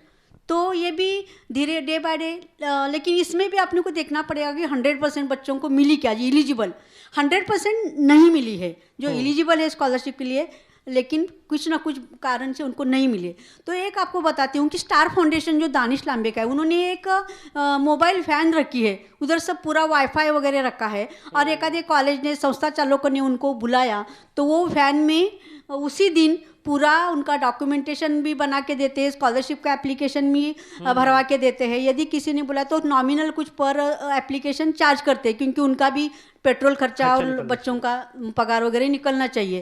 तो ये भी फ़ायदा आप किसी को, कौन संस्था चालक चाहते हैं तो उनके कैंपस में हम 2 दिन 3 दिन 1 दिन वो वैन लगा सकते हैं। और पूरे बच्चों का, पेरेंट्स का कौन सा भी हो, आधार कार्ड चाहिए हो, इनकम सर्टिफिकेट हो, स्कॉलरशिप का फॉर्म हो, जो कुछ गवर्नमेंट के लिए डॉक्यूमेंट्स लगते हैं वो। आपको मालूम है कि अभी मेडिकल का भी गवर्नमेंट ने 5 लाख रुपए कर दिया है, तो उसके लिए भी सबको आधार कार्ड चाहिए और इनकम सर्टिफिकेट चाहिए। तो 5 लाख मीन्स काफ़ी गुड अमाउंट है कि कोई मेडिकल मीन्स ट्रीटमेंट से डिप्राइव ना रहे, लेकिन ये कागज़ तुमको पहले उसके लिए बना के रखना बहुत ज़रूरी है। पहले तो आप मैम मुझे ही बताएं, मुझे भी 5 लाख चाहिए सबसे पहले तो मैं अप्लाई करूंगा इसके लिए सही बहुत बड़ा अमाउंट है। We come to the last question and we'll conclude. हम लोग थोड़ा सा 9-10 मिनट्स ओवर टाइम है, but and I want you all, आप दोनों 1-1 मिनट में इसको थोड़ा सा कंक्लूड कर दें। लास्ट क्वेश्चन मेरा ये है कि काफ़ी सारी चीज़ों पे, मुद्दों पे हमने चर्चा की, बहुत अच्छे सजेशंस आए। वैन वाला आइडिया तो काफ़ी काफ़ी इनोवेटिव है। आपने इक्विटी एसोसिएट्स के साथ कम्युनिटी में काम किया है। इससे पहले कि मैं आखिरी प्रश्न पे जाऊँ, प्रवीण आप मुझे बताएं, आप और मैम आप भी, जितना आपके पास नॉलेज है, अगर मैं आपको बोलूँ कि हम यहाँ पुणे में 5 से 6 मदरसों के साथ काम करेंगे और वहाँ पे जो मौलवी है उनके साथ भी एक एसोसिएट होते हैं, एक बड़ा मौलवी होता है, एक एसोसिएट मौलवी होता है। सो उनको आप as a equity associate train कर सकते हैं क्या? और फिर वो कम्युनिटी में और जितने मुस्लिम बच्चे होंगे उनके आसपास, उनके कनेक्ट में, वो उनके लिए स्कॉलरशिप। तो मैम जो है अपना नॉलेज जो है वो किसी तरह से अगर उनसे शेयर कर पाए ट्रेनिंग में और आप उनको इक्विटी एसोसिएट बना पाए, तो मैं यहाँ पे इस मंच के और हामिद दलवाई रिसर्च इंस्टीट्यूट के माध्यम से बोलता हूँ कि हम एक छोटा सा पायलट आपके साथ करना चाहेंगे। तो आप रेडी हैं इसके लिए? देखिए रिकॉर्ड हो रहा है। Absolutely yes, absolutely yes. Okay okay, thank you so much. So ma'am का तो हाई है, मैं ऐसा मान के चल रहा हूँ। स्टार फाउंडेशन वाले भी दानिश हमारे साथ काम करते हैं, तो वो भी आपको पूरी मदद करेंगे। नॉमिनल चार्जेस, उनका सिर्फ खर्चा निकलेगा इतना ही, लेकिन डॉक्यूमेंटेशन इज मस्ट। और सब लोगों ने एक दूसरे को, जिसको ज़रूरत है उसको डॉक्यूमेंटेशन के लिए मदद करना बहुत ज़रूरी है। तो आपको मिलेगा। ऐसा नहीं है कि सरकार कुछ नहीं कर रही है, सरकार बहुत कुछ कर रही है, आपको मालूम नहीं है। सही, नहीं, ये बात आपकी बिल्कुल सही है, और डॉक्यूमेंटेशन तो खास तौर से मुसलमानों के लिए तो बहुत ज़रूरी है। अभी वापस से मैं सुना कि कुछ CAA का बात हो रहा है, सो सब सही कर ले अपना वापस। So Praveen, let's conclude. आप कंक्लूजन में आप पॉइंट आपका ऐड कर दें। मुझे सिर्फ एक सक्सेस स्टोरी सुनना है आपसे, जिसको आप मानते हैं कि इस स्कॉलरशिप का बेनिफिट मिला है और वाकई में लाइफ चेंज हुई है। तो एक एग्जांपल प्रवीण आप दे दें मुझे, एनुअल मैम आप एक एग्जांपल दे दें, जो एक बच्चा हो, बच्ची हो, जो भी हो, अभी वो लाइफ में क्या कर रहे हैं, एक मिनट में आप लोग दोनों इसको कंक्लूड कर दें। Will start with Praveen and will end with Anul ma'am. Yes Praveen please. जसं मॅडमनी सांगितलं की सरकारच्या योजना चांगल्या आहेत, डायरेक्ट कॅश ट्रान्सफर असतील किंवा स्कॉलरशिपच्या योजना चांगल्या आहेत. एक schemes are there. Consecutive governments have worked or officers have done a good job who have made sure की स्कीम्स इम्प्लिमेंट होत आहेत. अवेअरनेस हा मेजर चॅलेंज आहे. मला असं वाटतं की मे बी आपल्यासारख्या CSOsच्या संस्थांची ही जबाबदारी आहे की अवेअरनेस पार्टवर आपण कसं बिल्ड करू एक, अँड अवेअरनेस करणं, त्या विद्यार्थ्याला शिष्यवृत्ती मिळवून देणं हा एक मुद्दा आहे. पण त्याच्या आधी एक महत्त्वाचा मुद्दा तो की त्या मुलांची क्षमता वाढवणं. जेव्हा मी म्हणतो की मला मास्टर्स करायचंय, पण माझा प्रश्न पहिला आहे की अंडर ग्रॅज्युएट प्रोग्राममध्ये त्या विद्यार्थ्याला अकॅडमिक रायटिंग नावाचा विषय कितपत त्याला त्या विद्यापीठात शिकवला गेला. एक इंग्लिश स्पीकिंग, म्हणजे माझं म्हणणं की मराठी मातृभाषा कुठली असेल, तमिळ, तेलुगू, मराठी यायला हवी. English as a language of communication ती त्याला कितपत जमतीये किंवा ते विद्यापीठ शिकवतोय हे केला हवं. आणि क्रिटिकल थिंकिंग, मी असं म्हणेन की ह्या 3 कंपोनेंट्सवर आधी काम व्हायला हवं. त्याच्यानंतर येतो स्कॉलरशिपचा मुद्दा आणि ॲक्सेसचा मुद्दा. हे दोन go side by side. I come to just share one thing. So जसं की योजना खूप चांगली, ही आता पुणे महानगरपालिकेची योजना आहे. जर 10वी पास झाला असेल विद्यार्थी तर त्याला मौलाना अब्दुल कलाम आझाद योजनेच्या अंतर्गत 15,000 रुपये मिळतात. आणि जर 12वी पास झाला असेल तर त्याला लोकशाहीर अण्णाभाऊ साठे योजनेच्या अंतर्गत 25,000 मिळतात. कुणासाठी आहे? Eligibility for open groups, backward classes groups, municipal night schools आणि students belonging to category of 40% disabled, children of workers, rag pickers, कचरा वेचकांची मुलं, आणि त्याला टक्केवारी दिलीत. कचरा वेचकांची मुलं असतील तर 65%. Now the challenge is, PMC असं म्हणतं, to apply please visit the website dbt.pmc.gov.in. आता मग आमची जी कचरा वेचक आहे तिने ह्या वेबसाईटला व्हिजिट कसं करावं आणि अर्ज कसा करावा. कदाचित इथे तो एक इरेग्युलरिटी आहे आणि आय एम शुअर ऑफलाईन फॉर्म्सवर बऱ्याच संस्था काम करतात आणि महानगरपालिकेला इथे रेकमेंडेशन गेले. सो ऑफलाईन फॉर्म्सवर काम होतंय, पण माझ्यासाठी म्हणणं की हा पहिला जो इंटरफेस येतो तिथे ऑफलाईन फॉर्मचा कुठे उल्लेखच नाहीये. एक, so again there are good schemes by the government. Let's as an organization focus on it. Coming back to what you mention, मी अशा एका विद्यार्थिनीबद्दल शेअर करतो. जेव्हा मी तिला भेटलो त्याचं नाव होतं ऋषिकेश, आणि हे जेव्हा मी शेअर करतोय मी ऋषिकेशची परवानगी घेऊन, रीची परवानगी घेऊनच शेअर करतोय.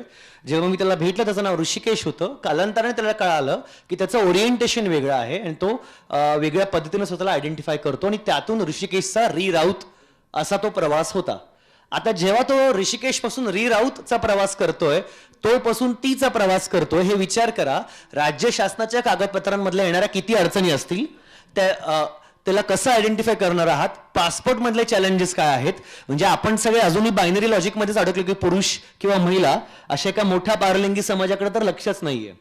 त्या री राऊतला या वर्षी ती राज्य शासनाची, म्हणजे ती अशी मुलगी आहे जिला पुण्याच्या वाडिया कॉलेज समोर रस्त्यावर मारलं गेलं होतं. का तर तिचं राहणीमान, तिचं दिसणं हे वेगळं होतं. एक, तिथून ते राज्य शासनाच्या महाज्योती अंतर्गत ओबीसी विभागाची 50 लाखांची शिष्यवृत्ती मिळण्यापासून ते आज ती युनिव्हर्सिटी कॉलेज अंडर, जिथे गांधींनी शिक्षण घेतलं लॉचं, त्या विद्यापीठात ती MA ह्युमन राईट्सवर त्याचं मास्टर्स करतेय. तिला लंडनला जाऊन 1 महिना झाला. तिला राज्य शासनाची स्कॉलरशिप मिळाली. सो आय थिंक अशा एका ट्रान्स पर्सनला अशा प्रकारचं एनेबलिंग होणं, मला वाटतं की ही एक खूप मोठी गोष्ट होती, आणि ती राज्य शासनाच्या स्कॉलरशिपच्या माध्यमातून झाली.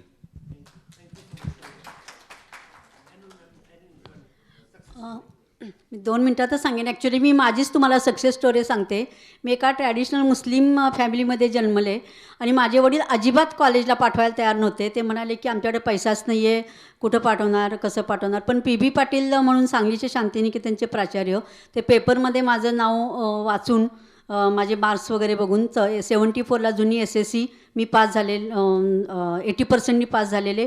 ॲरेथमेटिकला मला 100 आउट ऑफ 100 मार्क्स होते. मला 100% स्कॉलरशिप मिळणार होती. त्यांना माहिती होतं. त्यांनी माझ्या घरी प्राध्यापक पाठवले. आणि सांगितलं नाही. माझ्या वडिलांनी एन नंबर ऑफ कारणं सांगितली, सगळ्या कारणांना त्यांनी उत्तरं दिली आणि म्हणल्या तुम्ही एक नवा पैसा देऊ नका, फक्त मुलगी द्या आमच्या ताब्यात. आणि मी कॉलेजला सांगलीला ॲडमिशन घेतलं. मला नॅशनल मेरिट स्कॉलरशिप मिळाली, परंतु ती यायची स्कॉलरशिप मार्चमध्ये. आम्हाला हॉस्टेलला राहायला लागायचं, तर हॉस्टेलला फ्रीशिप दिली आणि वर्षभर मी मेसमध्ये मग फ्रीमध्ये जेवायचे. आणि ज्यावेळी माझी स्कॉलरशिप यायची त्यावेळी त्यातनं ते बिल म्हणजे घेतलं वळते करून, मग उरलेले पैसे ₹110 स्कॉलरशिप मंथली असायची आणि मला जेवणाचं बिल आम्हाला फक्त ₹90 असायचं. तर असं म्हणजे माझं कॉलेजचं शिक्षण झालं. MScला सुद्धा मला ती स्कॉलरशिप मिळाली आणि MSc झाल्यानंतर MPSCकडून मला हे मिळालं. आणि जर मला स्कॉलरशिप मिळाली नसती तर माझं आयुष्य काय, कुठं 4 घरची भांडीच घासत असते मी आज, असं खरोखरची परिस्थिती होती. अनवरला सगळं माझं आयुष्य माहिती आहे. पण हे स्कॉलरशिपमुळं आज मी म्हणजे एवढ्या मोठ्या पदावर गेले. जे काय मला मिळालं ते केवळ आणि केवळ शिष्यवृत्तीमुळं. नाहीतर घरातल्या कोणी सपोर्ट केलं नव्हतं की पैसा, म्हणजे त्यांच्याकडे पण पैसे नव्हते. आम्ही 5 मुली होतो, 1 मुलगा, आणि एवढ्या मुलांचं शिक्षण वगैरे तर ते नाहीच. म्हणजे आम्हाला मुलींच्या शिक्षणावरती खर्चच नाही करायचा. मुलींच्या शिक्षणाला खर्च करून लग्नाला नाही कोण खर्च करणार. परंतु PB पाटील सर त्यांनी कुठेही असं जातधर्म बघितला नाही की ही मुस्लिम मुलगी आहे आणि हिला आम्ही का मदत करावी. आणि अगदी शेवटपर्यंत म्हणजे माझं शिक्षण संपेपर्यंत त्यांनी मला मदत केली. MScला मला कमी पडत होते पैसे, तर मला संस्थेकडून त्यांनी फक्त वर्षाला 1,000 असे 2,000चं लोन दिलं, म्हणजे विदाऊट इंटरेस्ट. स्कॉलरशिप प्लस पुरत नव्हती. आणि नंतर मग मी त्यांना मला नोकरी लागल्यानंतर दिले ते पैसे परत. तर त्यावेळी जर मला असं मेसमध्ये वगैरे कन्सेशन दिलं नसतं जेवायचं फ्रीमध्ये किंवा काय, तर आज मी इथं नसतेच. मग आणि अक्षरशः म्हणजे नंतर आयुष्यामध्ये जे प्रसंग आले त्याच्यामुळे मला माझ्या पायावर उभा राहण्यासाठी अक्षरशः 4 घरची भांडी घासावी लागली असती. परंतु आज स्कॉलरशिपमुळं मी एक काय म्हणायचं, दर्जेदार क्वालिटी लाईफ जगले, एक रिस्पेक्टेबल आयुष्य जगले. माझ्या मुलांना पण मी चांगलं शिक्षण देऊ शकले ते कारण मी शिकले त्याच्यामुळं. पण माझी आई, तुम्हाला सांगते, माझी आई म्हणायची की मुलींनी मात्र ग्रॅज्युएट व्हायला पाहिजे. परंतु अक्षरशः तुम्हाला सांगते, म्हणजे माझे वडील 90 वर्षाचे होऊन गेले, तर माझी आई वडिलांच्या चेहऱ्याकडे बघून स्वतःचं मत मांडायची. मी तर तिला ओरडायचे, म्हणायचे तुला काय आता काय तुला तलाक देणार आहेत का, तू का तुझं काय मत मांडत नाही. पण घाबरत म्हणजे तिचं मुलगी तुमची एवढी हुशार आहे, तिला वाटायचं मुलींनी शिकावं, पण तिची हिंमत नव्हती की मी म्हणजे काहीतरी काटकसर करेन, तिला पैसे देईन, पण तुम्ही तिला शिकवा, अशी तिची म्हणायची हिंमत नव्हती. म्हणजे असं आता बऱ्याच आपल्या सगळ्यांच्या आयांचं हेच आयुष्य गेलं असावं असं मला वाटतं. जो एज ग्रुप आहे तरुण मुलांच्या कदाचित वेगळं गेलं असेल. तर अशा स्कॉलरशिपमधल्या म्हणजे सुरुवातीच्या काळातल्या तरी प्रत्येक मुलाची सक्सेस स्टोरीच आहे की स्कॉलरशिपमुळंच तो आला. फक्त एकच आहे की पहिल्या वर्षी तुम्हाला पैशाची व्यवस्था करावी लागते, कारण फी भरल्याशिवाय तुम्हाला ॲडमिशन कन्फर्म होत नाही. नंतर तुम्हाला मार्च एप्रिलमध्ये जर पैसे मिळाले की ते तुम्ही पुढच्या वर्षीच्या फीसाठी तुम्ही ठेवू शकता, मग तुमचं शिक्षण कंटिन्यू होतं. मग त्यासाठी NGOचा रोल महत्त्वाचा आहे की समजा मुलाला 50,000 लागले तर तुम्ही ते 5-6 महिन्यासाठी उपलब्ध करून द्यायला पाहिजे, किंवा पालकांनी पण कुठून तरी त्याची व्यवस्था करणं आवश्यक आहे. Thank you. So thank you so much, ma'am. Thank you so much, Praveen bhai. With this we come to an end. I would like to thank both of them. दोनों ने अपना वक्त निकाला और आए. प्रवीण को जाना था और पहले प्रवीण ने कहा मैं अपनी टीम में से किसी को भेज दूंगा, फिर अचानक प्लान बदला. तो thank you so much Praveen कि आपने हमारे इनविटेशन को एक्सेप्ट किया. Can we have a big round of applause for both of them. So इसके जो भी कंक्लूजन रिमार्क्स है ये हम जब 2 दिन की कॉन्फ्रेंस को कंक्लूड करेंगे तो जितने भी आइडियाज शेयर हुए हैं हम उसको भी साथ में लाएंगे. We will take a quick break. थोड़ा सा हम स्केड्यूल पे लेट चल रहे हैं. सो इट इज़ अभी 12:23 हो रहा है. एग्जैक्टली 15 मिनट का हम ब्रेक लेंगे. We'll take a tea break and then we will come back here. और फिर एक नेक्स्ट क्विक पैनल होगा और उसके बाद वील गो इनटू लंच.